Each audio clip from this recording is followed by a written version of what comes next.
ಹುಡುಕಾಟ ಪ್ರಾರಂಭಿಸಿದ್ದು within 2 hours ಒಳಗಡೆನೆ ಸೌಜನ್ಯ ಸಿಗ್ತಾಳೆ. ಆದ್ರೆ ಶವ ಆಗಿ ಅವಳ ಕೈಗಳನ್ನ ಅವಳದೇ ದುಪಟ್ಟ ಅಂಡ್ ID ಕಾರ್ಡ್ ಇಂದ ಮರಕ್ಕೆ ಕಟ್ಟಿರ್ತಾರೆ. And most brutal part is ಅವಳ ಯೋನಿ, ಅವಳ ಏನಿತ್ತು ಅದ್ರ ಒಳಗಡೆ 6 ಇಂಚ್ ಮಣ್ಣು ತುಂಬಿರ್ತಾರ. ಓ ಬಿಡಪ್ಪ, ನಮ್ ಪೊಲೀಸ್ ಅವ್ರಿಗೆ ತಮ್ಮ ಡ್ಯೂಟಿ ಮೇಲೆ ಎಷ್ಟೊಂದು ನಿಷ್ಠೆ ಇದೆ, ಒಂದೇ ದಿನದಲ್ಲಿ ಆರೋಪಿನ ಹಿಡಿದ್ಬಿಟ್ರಲ್ಲ ಅಂತ ಪೊಲೀಸ್ ಅವ್ರ ಮೇಲೆ ಫುಲ್ ಒಂಥರ ಹೊಗಳ್ತಾ ಇರ್ತಾರೆ. ಆದ್ರೆ ಪಾಪ ಜನರಿಗೆ ಎಲ್ಲಿ ಗೊತ್ತಿತ್ತು ಈ ಕೇಸ್ ನ ರಿಯಲ್ ಆರೋಪಿ ಬೇರೆ ಯಾರೋ ಇದಾರೆ, ಪೊಲೀಸ್ ಅವರೇ ಈ ಕೇಸ್ ನ ಮಿಸ್ಲೀಡ್ ಮಾಡೋದಕ್ಕೆ ಸುಮ್ನೆ ಸಂತೋಷ್ನ ಅರೆಸ್ಟ್ ಮಾಡಿದ್ದಾರೆ ಅಂತ. ಪೊಲೀಸ್ ಅವರು ಈ ಕೇಸ್ ಅಲ್ಲಿ ಕರಪ್ಟ್ ಆಗಿದ್ದಾರೆ, ಪೊಲೀಸ್ ಅವರೇ ಸತ್ಯ ಮುಚ್ಚಿಡ್ಲಿಕ್ಕೆ ಟ್ರೈ ಮಾಡ್ತಿದ್ದಾರೆ. ಹಾಗಾಗಿ ಈ ಕೇಸ್ ನ ಇನ್ಮುಂದೆ ಪೊಲೀಸ್ ಅವರಲ್ಲದೆ CBI ಅವರು ಇನ್ವೆಸ್ಟಿಗೇಷನ್ ಮಾಡಬೇಕು, ಈ ಕೇಸ್ ನ CBI ಒಪ್ಸಿ ಅಂತ ಅಗೇನ್ ಪ್ರೊಟೆಸ್ಟ್ ಗಳು ಸ್ಟಾರ್ಟ್ ಆಗ್ತವೆ. ಸೌಜನ್ಯ ಕೇಸ್ ಒಂದೇ ಅಲ್ಲ, ನಾರಾಯಣ ಹಾಗೂ ಯಮುನಾ ಕೇಸಲ್ಲೂ, ವೇದವಲ್ಲಿ ಕೇಸಲ್ಲೂ, ಆ ಬ್ಯಾಂಕ್ ಮ್ಯಾನೇಜರ್ ನ ಕೇಸಲ್ಲೂ ಹಾಗೂ ಪದ್ಮಲತಾ ಕೇಸಲ್ಲೂ ಸೀದಾ ಡೈರೆಕ್ಟ್ ಡೌಟ್ ಬರೋದೆ ಊರಿನ ಗೌಡ್ರ ಮೇಲೆ. ಸೌಜನ್ಯ ಕೇಸ್ ಬಿಟ್ಟು ಆ ಇನ್ನೊಂದು ಕೇಸ್ ಯಾವುದು, ಅದಕ್ಕೂ ಸಂತೋಷ್ಗೂ ಏನ್ ಸಂಬಂಧ, ಅದ್ರಲ್ಲಿ ಯಾಕೆ ಸಂತೋಷ್ನ ಪೊಲೀಸ್ ಅವರು ಫಿಟ್ ಮಾಡಿದ್ರು ಅಂತ ಪ್ರತಿಯೊಂದು ಹೇಳ್ತೀನಿ. ನಾನು ಈ ಚಾನೆಲ್ ನ ಸ್ಟಾರ್ಟ್ ಮಾಡಿದಾಗಿಂದ one of the most requested video ಬಂದು ಸೌಜನ್ಯ ಕೇಸ್ ಬಗ್ಗೆ. ಸರಿ, ನಮ್ ದೂತ ಸಭೆಯ ಪ್ರಜೆಗಳು ಇಷ್ಟೊಂದು ಕೇಳ್ತಿದಾರಲ್ಲ, ಈ ಒಂದು ಕೇಸ್ ಬಗ್ಗೆ ವಿಡಿಯೋ ಮಾಡುವ ಅಂತ ಸೌಜನ್ಯ ಕೇಸ್ ಬಗ್ಗೆ ನಾನು ರಿಸರ್ಚ್ ಸ್ಟಾರ್ಟ್ ಮಾಡಿದೆ. ಅಂಡ್ ಟ್ರಸ್ಟ್ ಮೀ, ಎಷ್ಟೊಂದು ಕಾಂಪ್ಲೆಕ್ಸ್ ಈ ಒಂದು ಕೇಸ್ ಇದೆ ಅಂತಂದ್ರೆ ನನ್ ತಲೆನೇ ಕೆಟ್ಬಿಡ್ತು. ಬಟ್ ಡೋಂಟ್ ವರಿ, ನಿಮ್ಗಂತೂ ಪ್ರತಿ ಒಂದನ್ನ ತುಂಬಾ ಸಿಂಪಲ್ ಆಗಿ ಅರ್ಥ ಮಾಡಿಸ್ತೇನೆ. ಅನ್ಕೊಳ್ಳಿ, ಒಂದು ಊರು, ಆ ಊರಲ್ಲಿ ಒಂದು ಗೌಡ್ರ ಕುಟುಂಬ ಇದೆ. ಅಂಡ್ ಆ ಗೌಡ್ರ ಕುಟುಂಬ ತುಂಬಾನೇ ಪವರ್ಫುಲ್, ಲೈಕ್ ನಾವು ಮೂವೀಸ್ ಅಲ್ಲಿ ನೋಡ್ತೀವಲ್ಲ ಹಂಗೆ. ಸೊ ಗೌಡ್ರು ಊರು ಬಂದು ಧರ್ಮಸ್ಥಳ ಅಂತ, ಆ ಒಂದು ಊರಲ್ಲಿ ಇವ್ರಿಗೆ ಸಖತ್ ಕಂಟ್ರೋಲ್ ಇರುತ್ತೆ. ಈವನ್ ಅದೇ ಒಂದು ರೀಜನ್ ಅಲ್ಲಿ ಇರುವಂತಹ ಒಂದು ತುಂಬಾನೇ ಪಾಪ್ಯುಲರ್ ದೇವಸ್ಥಾನನು ಸಹ ಇವರೇ ಕಂಟ್ರೋಲ್ ಮಾಡ್ತಿರ್ತಾರೆ. ಆ ಒಂದು ದೇವಸ್ಥಾನ ಇಂದ ಈ ಗೌಡ್ರ ಕುಟುಂಬಕ್ಕೆ ಎಷ್ಟೊಂದು ದುಡ್ಡು ಬರ್ತಾ ಇರುತ್ತೆ ಅಂತಂದ್ರೆ, ಅದೇ ದುಡ್ಡಲ್ಲಿ ಇವರು ಬೇಜನ್ ಪ್ರೈವೇಟ್ ಪ್ರೈಮರಿ ಅಂಡ್ ಹೈಸ್ಕೂಲ್ಸ್ ನ ಸ್ಥಾಪನೆ ಮಾಡಿರ್ತಾರೆ, ಬೇಜನ್ ಪ್ರೈವೇಟ್ ಮೆಡಿಕಲ್ ಕಾಲೇಜಸ್ ಇರ್ತವೆ, ಅಂಡ್ ಬೇಜನ್ ಪ್ರೈವೇಟ್ ದೊಡ್ಡ ಹಾಸ್ಪಿಟಲ್ಸ್ ಇರ್ತವೆ. ಒಟ್ಟಲ್ಲಿ ಹೇಳ್ಬೇಕು ಅಂತಂದ್ರೆ ದುಡ್ಡಿನ ಸುರಿಮಳೆ ಇವ್ರಿಗೆ. ನೋಡಿ, ನಮ್ಮ ಭಾರತ ದೇಶದಲ್ಲಿ ಒಂದು ಕಾನೂನಿದೆ, ದ ರಿಲಿಜಿಯಸ್ ಎಂಡೋಮೆಂಟ್ ಆಕ್ಟ್ 1863 ಅಂತ. ಬೇಸಿಕಲಿ ಈ ಒಂದು ಕಾನೂನು ಏನ್ ಹೇಳುತ್ತೆ ಅಂತಂದ್ರೆ, ಭಾರತದಲ್ಲಿ ಯಾವ್ದೆಲ್ಲ ಹಿಂದೂ ಟೆಂಪಲ್ಸ್ ಇದಾವೋ ಅವೆಲ್ಲ ಗವರ್ಮೆಂಟ್ ಪ್ರಾಪರ್ಟಿ. ಆ ಹಿಂದೂ ಟೆಂಪಲ್ಸ್ ನ ಮ್ಯಾನೇಜ್ಮೆಂಟ್ ಎಲ್ಲ ಗವರ್ಮೆಂಟ್ ಕೈಗೆ ಹೋಗಿ ಗವರ್ಮೆಂಟ್ ಡಿಸೈಡ್ ಮಾಡುತ್ತೆ ಆ ಮ್ಯಾನೇಜ್ಮೆಂಟ್ ಅಲ್ಲಿ ಯಾರ್ ಕೆಲ್ಸಕ್ಕೆ ಇರಬೇಕು, ಯಾರ್ ಕೆಲ್ಸಕ್ಕೆ ಇರಬಾರ್ದು, ಅಂಡ್ ಆ ಟೆಂಪಲ್ ಇಂದ ಬರ್ತಿರುವಂತಹ ಡೊನೇಷನ್ ಅಮೌಂಟ್ ನ ಏನ್ ಮಾಡಬೇಕು ಅಂತ. ಸೊ ಈ ಒಂದು ಕಾನೂನಿನ ಪ್ರಕಾರ ಗವರ್ಮೆಂಟ್ ಇಂಡಿಯಾದಲ್ಲಿರುವಂತಹ ಆಲ್ಮೋಸ್ಟ್ ಎಲ್ಲಾ ಹಿಂದೂ ಟೆಂಪಲ್ಸ್ ನ ತನ್ನ ಕಂಟ್ರೋಲ್ ಅಲ್ಲಿ ತಗೋತಾ ಇರ್ಬೇಕಾದ್ರೆ ಗವರ್ಮೆಂಟ್ ಅಫಿಷಿಯಲ್ಸ್ ಧರ್ಮಸ್ಥಳ ಶ್ರೀ ಮಂಜುನಾಥ ದೇವಸ್ಥಾನಕ್ಕೂ ರೀಚ್ ಔಟ್ ಮಾಡ್ತಾರೆ. ಅಂಡ್ ಆಗ ಇಷ್ಟು ದಿನ ಟೆಂಪಲ್ ನ ಕಂಟ್ರೋಲ್ ಮಾಡ್ತಿದ್ದಂತಹ ಆ ಗೌಡ್ರು ಕುಟುಂಬ ಏನ್ ಹೇಳುತ್ತೆ ಗೊತ್ತಾ, ಇಲ್ಲ ಇದು ಹಿಂದೂ ಟೆಂಪಲ್ ಅಲ್ಲ, ಇದು ಜೈನ್ ಫ್ಯಾಮಿಲಿಗೆ ಬಿಲಾಂಗ್ ಮಾಡುವಂತಹ ಒಂದು ಪ್ರೈವೇಟ್ ಟೆಂಪಲ್ ಅಂತ ಹೇಳ್ತಾರೆ. ನಾನು ಇಷ್ಟು ದಿನ ಧರ್ಮಸ್ಥಳ ಶ್ರೀ ಮಂಜುನಾಥ ದೇವಸ್ಥಾನ ಒಂದು ಹಿಂದೂ ಟೆಂಪಲ್ ಅಂತ ಅನ್ಕೊಂಡಿದ್ದೆ, ಆದ್ರೆ ಈಗಷ್ಟೇ ನನಗೂ ಗೊತ್ತಾಗಿದ್ದು ಇದು ಹಿಂದೂ ಟೆಂಪಲ್ ಅಲ್ಲ, ಇದು ಒಂದು ಜೈನ್ ಫ್ಯಾಮಿಲಿಗೆ ಬಿಲಾಂಗ್ ಮಾಡುವಂತಹ ಪ್ರೈವೇಟ್ ಜೈನ್ ಟೆಂಪಲ್ ಅಂತ. ಸೊ ಹೀಗಾಗಿ ಗವರ್ಮೆಂಟ್ ಅಫಿಷಿಯಲ್ಸ್ ಏನೂ ಮಾಡಕ್ಕಾಗದೆ ಇವತ್ತಿನವರೆಗೂ ಈ ಒಂದು ಧರ್ಮಸ್ಥಳ ಶ್ರೀ ಮಂಜುನಾಥ ದೇವಸ್ಥಾನನ ಒಂದು ಪ್ರೈವೇಟ್ ಟ್ರಸ್ಟ್ ನಡೆಸ್ಕೊಂಡು ಹೋಗ್ತಿದೆ. ಅಂಡ್ ಆ ಪ್ರೈವೇಟ್ ಟ್ರಸ್ಟ್ ನ ಓನರ್ ಯಾರು, ಅದೇ ಗೌಡ್ರು ಕುಟುಂಬ. ನೋಡಿ, ನಾನು ಈ ವಿಡಿಯೋದಲ್ಲಿ ಯಾರ್ದನ್ನು ರಿಯಲ್ ನೇಮ್ಸ್ ನ ಬಳಸ್ತಿಲ್ಲ. ಪ್ರೀವಿಯಸ್ಲಿ ಬೇರೆ ಯೂಟ್ಯೂಬರ್ಸ್ ತಮ್ಮ ವಿಡಿಯೋಸ್ ಅಲ್ಲಿ ರಿಯಲ್ ನೇಮ್ಸ್ ನ ಬಳಸಿದ್ದಾರೆ ಅನ್ನೋ ಒಂದೇ ಒಂದು ಕಾರಣಕ್ಕೆ ಅವ್ರ ವಿಡಿಯೋಸ್ ನ ಡಿಲೀಟ್ ಮಾಡಿಸಿದ್ದಾರೆ. ಸೊ ಅವ್ರ ಜೊತೆ ಆಗಿದ್ದು ನನ್ ಜೊತೆ ಆಗೋದ್ ಬೇಡ, ಸತ್ಯ ಮುಚ್ಚೋಗೋದು ನನ್ಗೆ ಇಷ್ಟ ಇಲ್ಲ. ಹಾಗಾಗಿ ನಾನಿಲ್ಲಿ ರಿಯಲ್ ನೇಮ್ಸ್ ನ ಬಳಸ್ತಿಲ್ಲ. ಆದ್ರೆ ನಾನು ಯಾರನ್ನ ಪಾಯಿಂಟ್ ಔಟ್ ಮಾಡಿ ಹೇಳ್ತಿದ್ದೀನಿ ಅನ್ನೋದು ಮಾತ್ರ ನಿಮಗೆ ತುಂಬಾ ಕ್ಲಿಯರ್ಲಿ ಅರ್ಥ ಆಗುತ್ತೆ. Don't worry.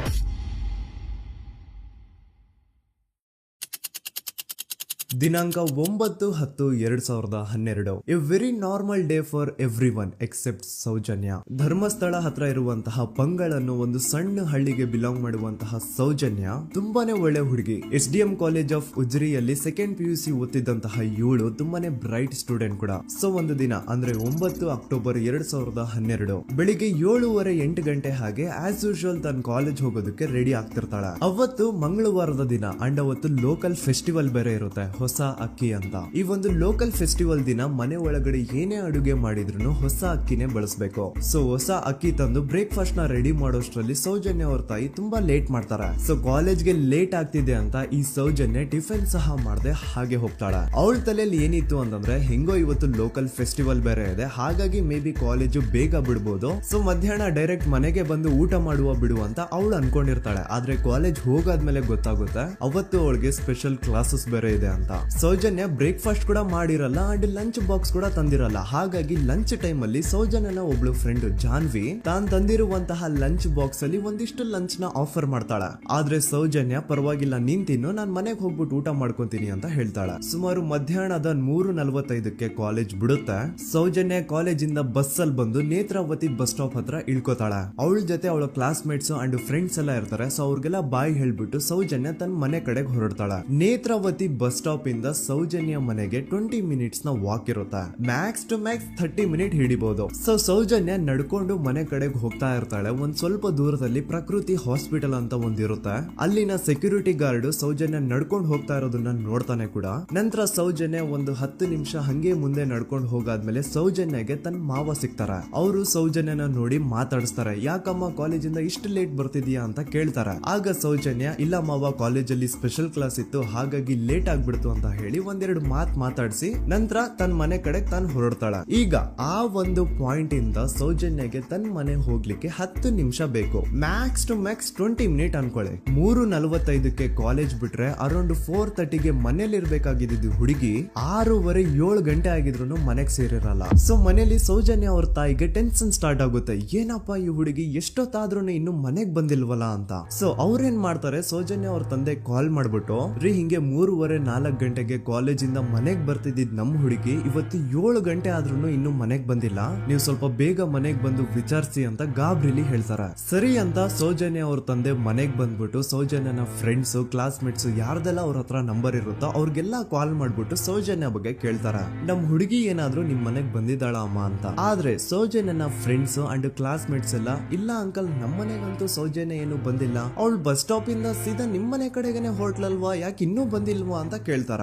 ಆಗ ಸೌಜನ್ಯ ಅವ್ರ ತಂದೆ ಇಲ್ಲಮ್ಮ ಬಂದಿಲ್ಲ ಹಾಗಾಗಿನೇ ಕಾಲ್ ಮಾಡಿರೋದು ಅಂತ ಹೇಳಿ ಕಾಲ್ ಕಟ್ ಮಾಡ್ತಾರ. ದೆನ್ ಸೌಜನ್ಯ ಅವ್ರ ತಂದೆ ಸೌಜನ್ಯ ಅವ್ರ ಮಾವ ಕಾಲ್ ಮಾಡ್ತಾರ. ಅಳಿಯ ಎಲ್ಲಿದ್ಯಾ, ನನ್ ಮಗಳು ಇನ್ನು ಮನೆಗ್ ಬಂದಿಲ್ಲ, ನೀನೇನಾದ್ರೂ ಅವಳನ್ನ ನೋಡ್ದ ಅಂತ ಕೇಳ್ತಾರ. ಆ ಕಡೆಯಿಂದ ಅವರು ಸೌಜನ್ಯನ ಮಾವ ಹೇಳ್ತಾರೆ, ನಾನ್ ನೋಡ್ದೆ 4:15 ಹಾಗೆ ಆ ಹುಡುಗಿ ಕಾಲೇಜಿಂದ ಬರ್ಬೇಕಾದ್ರೆ ನನಗ್ ಕಾಣಿಸಿದ್ಲು, ನಾನ್ ಸ್ವಲ್ಪ ಮಾತಾಡ್ದೆ ಅವಳ ಹತ್ರ, ಅದಾದ್ಮೇಲೆ ಅವಳು ಮನೆ ಕಡೆ ಹೋದ್ಲಲ್ಲ, ಯಾಕೆ ಇನ್ನೂ ಬಂದಿಲ್ವಾ ಅಂತ ಅವರೇ ಉಲ್ಟಾ ಕ್ವಶನ್ ಕೇಳ್ತಾರ. ಈ ಕಡೆ ಸೌಜನ್ಯ ಅವ್ರ ತಂದೆ ಇಲ್ಲ 7 ಗಂಟೆ ಆದ್ರೂ ಮಗು ಇನ್ನು ಮನೆಗ್ ಬಂದಿಲ್ಲ, ನಮ್ಗೆ ಯಾಕೋ ತುಂಬಾ ಗಾಬರಿ ಆಗ್ತಿದೆ, ನೀನೊಂದ್ ಕೆಲ್ಸ ಮಾಡು ನಮ್ಮವ್ರನ್ನೆಲ್ಲ ಸೇರ್ಸು ಎಲ್ರೂ ಸೇರಿ ಹುಡುಕುವ ಅವಳನ್ನ ಅಂತ ಸುಮಾರು ರಾತ್ರಿ 7 ಗಂಟೆಯಿಂದ ಹಿಡಿದು 11 ಗಂಟೆವರೆಗೂ ಸೌಜನ್ಯನ ಮನೆಯವರು ಅಂಡ್ ಊರಿನ ಜನ 200-300 ಜನ ಸೇರ್ಕೊಂಡು ಸೌಜನ್ಯನ ಹುಡುಕ್ತಾರೆ. ಆದ್ರೆ ಸೌಜನ್ಯನ ಒಂದು ಸುಳಿವು ಸಿಗಲ್ಲ. ಸೊ ಕೊನೆಗೆ ಸಹಾಯ ಕೇಳ್ತಾ ರಾತ್ರಿ 11 ಗಂಟೆ ಹಾಗೆ ಸೌಜನ್ಯನ ತಂದೆ ತಾಯಿ ಅಂಡ್ ಊರಿನ ಜನ ಎಲ್ಲ ಬೆಳ್ತಂಗಡಿ ಪೊಲೀಸ್ ಸ್ಟೇಷನ್ ಹತ್ರ ಹೋಗ್ತಾರ. ಅಲ್ಲಿ ಪೊಲೀಸ್ ಅವ್ರ ಹತ್ರ ಕಾಲೇಜ್ ಹೋಗಿದ್ ನಮ್ ಹುಡುಗಿ ಇಷ್ಟೊತ್ತಾದ್ರೂ ಇನ್ನು ಮನೆಗ್ ಬಂದಿಲ್ಲ, ಎಷ್ಟು ಹುಡುಕಿದ್ರು ಸಿಗ್ತಾ ಇಲ್ಲ, ಸೊ ಪ್ಲೀಸ್ ಒಂದು ಮಿಸ್ಸಿಂಗ್ ರಿಪೋರ್ಟ್ ನ ಫೈಲ್ ಮಾಡಿ ನಮ್ ಹುಡುಗಿನ ಹುಡುಕೊಡಿ ಅಂತ ಕೇಳ್ಕೊತಾರ. ಆದ್ರೆ ಪೊಲೀಸ್ ಅವರು ಒಪ್ಪಲ್ಲ. ಇಲ್ಲ ಯಾವುದೇ ಪರ್ಸನ್ ಮಿಸ್ಸಿಂಗ್ ಆದ್ರೆ ಆಫ್ಟರ್ 24 ಅವರ್ಸ್ ಆದ್ಮೇಲೆನೆ ರಿಪೋರ್ಟ್ ಫೈಲ್ ಮಾಡಕ್ಕಾಗೋದು. ಸೊ ನೀವ್ ಒಂದ್ ಕೆಲ್ಸ ಮಾಡಿ, ಈಗ ಮನೆಗ್ ಹೋಗಿ ನಾಳೆ ಬೆಳಿಗ್ಗೆವರೆಗೂ ನೋಡಿ, ನಾಳೆ ಬೆಳಿಗ್ಗೆವರೆಗೂ ನಿಮ್ ಮಗಳು ನಿಮ್ ಮನೆಗ್ ಬಂದಿಲ್ಲ ಅಂತಂದ್ರೆ ಆಗ ಬಂದ್ಬಿಟ್ಟು ಮಿಸ್ಸಿಂಗ್ ರಿಪೋರ್ಟ್ ನ ಫೈಲ್ ಮಾಡಿಸಿ ಅಂತ ಹೇಳಿ ಕಳಿಸ್ತಾರ. ಆಗ ಆಲ್ಮೋಸ್ಟ್ ಮಿಡ್ ನೈಟ್ ಆಗಿರೋದ್ರಿಂದ ಅಂಡ್ ಮಳೆ ಬೇರೆ ತುಂಬಾ ಜೋರಾಗಿ ಬರ್ತಾ ಇರುತ್ತೆ. ಸೊ ಈ ಸಿಚುವೇಶನ್ ಅಲ್ಲಿ ಸೌಜನ್ಯನ ಹುಡುಕ್ಲಿಕ್ಕೆ ಆಗಲ್ಲ. ನಾಳೆ ಬೆಳಿಗ್ಗೆ ಸೇರ್ಕೊಂಡು ಅಗೇನ್ ಎಲ್ರು ಸೌಜನ್ಯನ ಹುಡುಕುವ ಅಂತ ಸೌಜನ್ಯನ ಮನೆಯವರು ಅಂಡ್ ಊರಿನ ಜನ ಎಲ್ರು ತಮ್ಮ ಮನೆಗೆ ಹೋಗ್ಬಿಡ್ತಾರ. ನೆಕ್ಸ್ಟ್ ದಿನ ಅಂದ್ರೆ 10 ಅಕ್ಟೋಬರ್ 2012 ಬುಧವಾರದ ದಿನ ಬೆಳಿಗ್ಗೆ 10 ಗಂಟೆ ಹಾಗೆ ಸೌಜನ್ಯನ ಮನೆಯವರು ಅಂಡ್ ಊರಿನ 200-300 ಜನ ಸೇರ್ಕೊಂಡು ಅಗೇನ್ ಸೌಜನ್ಯಗೋಸ್ಕರ ಹುಡುಕಾಟ ಸ್ಟಾರ್ಟ್ ಮಾಡ್ತಾರ. ಹುಡುಕಾಟ ಪ್ರಾರಂಭಿಸಿದ್ದು ವಿತಿನ್ 2 ಅವರ್ಸ್ ಒಳಗಡೆನೆ ಸೌಜನ್ಯ ಸಿಗ್ತಾಳೆ. ಆದ್ರೆ ಶವ ಆಗಿ ಆ 200-300 ಊರಿನ ಜನ ಎಲ್ಲ ಸೇರ್ಕೊಂಡು ಏನ್ ಸೌಜನ್ಯನ ಹುಡುಕ್ತಾ ಇದ್ರು ಅದರಲ್ಲಿ ಯಾರೋ ಒಬ್ರಿಗೆ ಸೌಜನ್ಯನ ಮನೆಯಿಂದ ಕೇವಲ 10 ನಿಮಿಷ ದೂರದಲ್ಲಿರುವಂತಹ ಒಂದು ಹಳ್ಳನ ದಡದಲ್ಲಿ ಸೌಜನ್ಯನ ಮೃತದೇಹ ಸಿಗುತ್ತಾ. ಈಗ ಸತ್ತಿರುವಂತಹ ಸೌಜನ್ಯನ ಡೆಡ್ ಬಾಡಿ ಯಾವ ಒಂದು ಕಂಡೀಷನ್ ಅಲ್ಲಿ ಇತ್ತು ಅಂತ ಹೇಳ್ತೀನಿ, ಸ್ವಲ್ಪ ಗಮನ ಇಟ್ಟು ಕೇಳಿಸ್ಕೊಳ್ಳಿ. ಅವಳ ಕೈಗಳನ್ನ ಅವಳದೇ ದುಪಟ್ಟ ಅಂಡ್ ID ಕಾರ್ಡ್ ಇಂದ ಮರಕ್ಕೆ ಕಟ್ಟಿರ್ತಾರ. ಅವಳ ಬಾಡಿ ಎಲ್ಲ ನೇಕೆಡ್ ಇರುತ್ತೆ, ಮೈ ಮೇಲೆ ಸರಿಯಾದ ಬಟ್ಟೆ ಇರಲ್ಲ, ಮೈ ಮೇಲೆ ಮಲ್ಟಿಪಲ್ ಕಟ್ ಮಾರ್ಕ್ಸ್ ಇರುತ್ತೆ, ತುಂಬಾ ಜೋರಾಗಿ ಹೊಡೆದಿರುವಂತಹ ಗಾಯಗಳು ಮೈ ಮೇಲೆ ಎದ್ದು ಕಾಣಿಸ್ತಿರ್ತವೆ. ಅವಳ ರಿಪ್ಸ್ ಎದೆ ಭಾಗದ ಮೂಳೆಗಳೆಲ್ಲ ಮುರಿದು ಹೋಗ್ಬಿಟ್ಟಿರ್ತವೆ. And most brutal part is ಅವಳ ಯೋನಿ, ಅವಳ ಏನಿತ್ತು ಅದ್ರ ಒಳಗಡೆ 6 ಇಂಚ್ ಮಣ್ಣು ತುಂಬಿರ್ತಾರ. ಆ ಬಾಡಿ ಕಂಡೀಷನ್ ನ ನೋಡಿದಾದ್ಮೇಲೆ ಒಂದಂತೂ ತುಂಬಾ ಕ್ಲಿಯರ್ ಆಗಿ ಅರ್ಥ ಆಗುತ್ತೆ, ಅವಳನ್ನ ಯಾರೋ ತುಂಬಾ ಫೋರ್ಸ್ಫುಲಿ ಮಾಡಿ ನಂತರ ನಿರ್ದಯವಾಗಿ ಸಾಯಿಸಿದ್ದಾರೆ ಅಂತ. ಇಲ್ಲಿ ಕ್ರಿಮಿನಲ್ಸ್ ನ ಬುದ್ಧಿವಂತಿಕೆ ನೋಡಿ ಪೊಲೀಸ್ ಅವ್ರಿಗೆ ಏನೂ ಸುಳಿವು ಸಿಗ್ಬಾರ್ದು ಅಂತ ಅವಳ ಯೋನಿ ಒಳಗಡೆ 6 ಇಂಚ್ ಅಷ್ಟು ಮಣ್ಣು ತುಂಬ ಹೋಗಿರ್ತಾರೆ. ಸೊ ದೆನ್ ಪೊಲೀಸ್ ಅವ್ರಿಗೆ ವಿಷಯ ಗೊತ್ತಾಗುತ್ತೆ. ಅವರು ಸ್ಪಾಟ್ ಗೆ ಬಂದು ಸೌಜನ್ಯನ ಬಾಡಿನ ರಿಕವರ್ ಮಾಡಿ ಆ ಒಂದು ಸ್ಪಾಟ್ ನ ಕಂಪ್ಲೀಟ್ ಸೀಸ್ ಮಾಡ್ತಾರೆ. ಒಬ್ಳು ಸಾಮಾನ್ಯ ಮಿಡಲ್ ಕ್ಲಾಸ್ ಹುಡುಗಿ, ಒಬ್ಳು ವೆರಿ ಬ್ರೈಟ್ ಸ್ಟೂಡೆಂಟ್ ನ ಈ ಮಟ್ಟಿಗೆ ಇಷ್ಟು ನಿರ್ದಯವಾಗಿ ಸಾಯಿಸಿರೋದು ಯಾರು? ಇನ್ ಕೇಸ್ ಏನಾದ್ರೂ ಈ ಕ್ರೈಮ್ ಮಾಡಿದವನು ಸಿಕ್ಕಿ ಬಿದ್ರೆ ಅವನ್ನ ಸುಮ್ನೆ ಬಿಡಬಾರ್ದು ಅಂತ ಜನ ಆಕ್ರೋಶ ವ್ಯಕ್ತಪಡಿಸ್ತಾರೆ. ಅಂಡ್ ಗೆಸ್ ವಾಟ್, ನಮ್ ಪೊಲೀಸ್ ಅವರು ಇಷ್ಟೊಂದು ಫಾಸ್ಟ್ ಆಗಿ ಇನ್ವೆಸ್ಟಿಗೇಷನ್ ಕಂಪ್ಲೀಟ್ ಮಾಡ್ತಾರೆ ಅಂತ ನಾನಂತೂ ಎಕ್ಸ್ಪೆಕ್ಟ್ ಮಾಡಿರ್ಲಿಲ್ಲ. ಅಂಡ್ ಈವನ್ ಈ ಒಂದು ವಿಷಯದಿಂದ ಊರಿನ ಜನನು ಶಾಕ್ ಆಗ್ತಾರೆ. ಸೌಜನ್ಯ ಬಾಡಿ ಸಿಕ್ಕಿದ್ದ ನೆಕ್ಸ್ಟ್ ದಿನ ಅಂದ್ರೆ 11 ಅಕ್ಟೋಬರ್ 2012 ಸಂಜೆ 5 ಗಂಟೆ ಹಾಗೆ ಯಾರು ಸೌಜನ್ಯನ ಪಂಡು ಮರ್ಡರ್ ಮಾಡಿದ್ನೋ ಆ ಕ್ರಿಮಿನಲ್ ಕೂಡ ಸಿಕ್ಕಿ ಬೀಳ್ತಾನೆ. ಈಗ ನೀವು ಥಿಂಕ್ ಮಾಡ್ಬೋದು, ಸೌಜನ್ಯನ ಯಾರು ಮರ್ಡರ್ ಮಾಡಿದ್ರು ಅಂಡ್ ಯಾರ ಕ್ರೈಮ್ ನ ಮಾಡಿದ್ರು ಅವನು ನೆಕ್ಸ್ಟ್ ದಿನಾನೇ ಸಿಕ್ಕಿ ಬಿದ್ದ. ಹಾಗಿದ್ರೆ ಈ ಕೇಸ್ ಯಾವಾಗ್ಲೂ ಕ್ಲೋಸ್ ಆಗ್ಬಿಡ್ಬೇಕಿತ್ತು. ಆದ್ರೂ ಸ್ಟಿಲ್ ಇವತ್ತಿನ ದಿನವರೆಗೂ ಯಾಕೆ ಈ ಕೇಸು ಪದೇ ಪದೇ ನ್ಯೂಸ್ ಅಲ್ಲಿ ಬರುತ್ತೆ ಅಂದ್ರೆ, ನಮ್ ದೂತ ಸಭೆಯ ಪ್ರಜೆಗಳೇ ರೆಡಿ ಆಗಿ, ಆರೋಪಿ ಸಿಕ್ಕಾದ್ಮೇಲೆ ಈ ಕೇಸು ಕ್ಲೋಸ್ ಆಗಿಲ್ಲ. ಆಕ್ಚುಲಿ ಈ ಕೇಸು ಓಪನ್ ಆಗಿದ್ದೆ ಈಗ. ನೋಡಿ, ಸೌಜನ್ಯನ ಬಾಡಿ ಸಿಕ್ಕಿದ್ದು ನೆಕ್ಸ್ಟ್ ದಿನ ಅಂದ್ರೆ 11 ಅಕ್ಟೋಬರ್ 2012. PSI ಯೋಗೇಶ್ ಅವರು ಯಾರನ್ನ ಈ ಕೇಸಲ್ಲಿ ಅರೆಸ್ಟ್ ಮಾಡಿದ್ರು ಅಂದ್ರೆ ಆತನ ಹೆಸರು ಬಂದು ಸಂತೋಷ್ ರಾವ್. 28-29 ವಯಸ್ಸಿರುವಂತಹ Santosh Rao first of all ಧರ್ಮಸ್ಥಳದವನು ಅಲ್ವೇ ಅಲ್ಲ, ಅವನು ಶೃಂಗೇರಿ. ಅವನು ಸಂತೋಷ್ ರಾವ್ ನ ತಂದೆ ಸ್ಕೂಲ್ ಟೀಚರ್ ಅಂಡ್ ತಾಯಿ ಹೌಸ್ ವೈಫ್. ಸಂತೋಷ್ ಮೊದ್ಲಿಂದನೂ ಒಂದ್ ಸ್ವಲ್ಪ ಮೆಂಟಲಿ ಇಲ್ಲಿರೋದ್ರಿಂದ ಅವನಿಗೆ ವಿದ್ಯೆ ಬರಹ ಅನ್ನೋದು ತಲೆಗೆ ಹೋಗಿರಲ್ಲ. ಹಾಗಾಗಿ ಅವನು ಶೃಂಗೇರಿಯಲ್ಲಿ ಒಂದು ಹೋಟೆಲ್ ಅಲ್ಲಿ ಕೆಲಸ ಮಾಡ್ತಿರ್ತಾನೆ. ಮೆಂಟಲಿ ಅನ್ಸ್ಟೇಬಲ್ ಇದ್ರೂ ಸಹ ಈತನಿಗೆ ದೇವ್ರ ಮೇಲೆ ಬಹಳ ನಂಬಿಕೆ ಇರುತ್ತೆ. ಹಾಗಾಗಿ ತಿಂಗಳಿಗೆ ಒಮ್ಮೆ ಆದ್ರೂ, ಅಟ್ಲೀಸ್ಟ್ 2 ತಿಂಗಳಿಗೆ ಒಮ್ಮೆ ಆದ್ರೂ ಈತ ಯಾವ್ದಾದ್ರು ಒಂದು ಪುಣ್ಯಕ್ಷೇತ್ರಕ್ಕೆ ವಿಸಿಟ್ ಮಾಡಿ ಬರ್ತಿರ್ತಾನೆ. ಹಾಗೇನೆ ಈ ಸತಿನೂ ಸಹ ಈತ ಧರ್ಮಸ್ಥಳಕ್ಕೆ ಬಂದಿರ್ತಾನೆ. ಇವನು ಧರ್ಮಸ್ಥಳಕ್ಕೆ ಬಂದಿದ್ದು ದಿನಾಂಕ 9 ಅಕ್ಟೋಬರ್ 2012. ಈ ದಿನಾಂಕನ ಸ್ವಲ್ಪ ನೋಟ್ ಮಾಡಿ ಇಟ್ಕೊಳ್ಳಿ, ಯಾಕಂತಂದ್ರೆ ಮುಂದೆ ಈ ಕೇಸಲ್ಲಿ ಇದೇ ಮೇಜರ್ ಟರ್ನಿಂಗ್ ಪಾಯಿಂಟ್. ಸೊ ಸೌಜನ್ಯನ ಡೆತ್ ಆಗಿಂತ ಒಂದು ದಿನ ಹಿಂದೆ ಧರ್ಮಸ್ಥಳಕ್ಕೆ ಬಂದಿರುವಂತಹ ಸಂತೋಷ್ ರಾವ್ಗೆ ಎಲ್ಲೂ ಉಳ್ಕೊಳ್ಳಿಕ್ಕೆ ಹೋಟೆಲ್ ಅಲ್ಲಿ ಅಥವಾ ಲಾಡ್ಜ್ ಅಲ್ಲಿ ರೂಮ್ ಸಿಗಲ್ಲ. ರೀಸನ್ ಇಷ್ಟೇ, ಸಂತೋಷ್ ರಾವ್ ನೋಡ್ಲಿಕ್ಕೆ ಸ್ವಲ್ಪ ಮೆಂಟಲಿ ಅನ್ಸ್ಟೇಬಲ್ ಪರ್ಸನ್ ತರ ಇರ್ತಾನೆ. ಅವನ ಅವತಾರ, ಅವನ ವೇಷಭೂಷಣ ಅಷ್ಟು ಸರಿ ಇರಲ್ಲ. ಹಾಗಾಗಿ ಇವನ್ಗೆ ಯಾವುದೇ ಒಂದು ಹೋಟೆಲ್ ಅಲ್ಲಿ ಅಥವಾ ಲಾಡ್ಜ್ ಅಲ್ಲಿ ಎಲ್ಲಿನೂ ರೂಮ್ ಸಿಗಲ್ಲ. ಸೊ ಉಳ್ಕೊಳ್ಳೋಕೆ ಜಾಗ ಸಿಗದೆ ಇವನೇನ್ ಮಾಡ್ತಾನೆ, ಅಲ್ಲೇ ಹತ್ರದಲ್ಲಿರುವಂತಹ ಬಾಹುಬಲಿ ಬೆಟ್ಟಕ್ಕೆ ಹೋಗಿ ಅಲ್ಲಿರುವಂತಹ ಬಾಹುಬಲಿ ಸ್ಟ್ಯಾಚು ಹತ್ರನೇ ಆಶ್ರಯ ತಗೊಳ್ತಾನೆ. ಅಂಡ್ 1-2 ದಿನ ಅವನು ಅಲ್ಲೇ ಉಳ್ಕೋತಾನೆ ಕೂಡ. ಡೇ ಟೈಮ್ ಅಲ್ಲಿ ಧರ್ಮಸ್ಥಳಕ್ಕೆ ಬಂದು ಧರ್ಮಸ್ಥಳ ಶ್ರೀ ಮಂಜುನಾಥ ದೇವಸ್ಥಾನದಲ್ಲಿದ್ದು ಅಲ್ಲೇ ಪ್ರಸಾದ ಊಟ ಎಲ್ಲ ಮಾಡಿ ನಂತರ ನೈಟ್ ಆಗ್ತಿದ್ದಂಗೆ ಬಾಹುಬಲಿ ಬೆಟ್ಟಕ್ಕೆ ಹೋಗಿ ಆ ಸ್ಟ್ಯಾಚು ಹತ್ರನೇ ಮಲ್ಕೊಳ್ತಿರ್ತಾನೆ. ಸೊ ಒಂದು ದಿನ ಅಂದ್ರೆ 11 ಅಕ್ಟೋಬರ್ 2012 ಸಂಜೆ 5 ಗಂಟೆ ಹಾಗೆ ಈ ಸಂತೋಷ್ ರಾವ್ ತನ್ನ ಪಾಡಿಗೆ ತಾನು ಆ ಬೆಟ್ಟದ ಮೇಲೆ ಕೂತ್ಕೊಂಡು ಸೀನರೀಸ್ ನ ಎಂಜಾಯ್ ಮಾಡ್ತಾ ಇರಬೇಕಾದ್ರೆ ಯಾರೋ ಅದೇ ಊರಿನ 5 ಜನ ಕಿಡಿಗೇಡಿಗಳು ಬಂದು ಇವನ್ ಹತ್ರ ಜಗಳ ತೆಗಿತಾರ.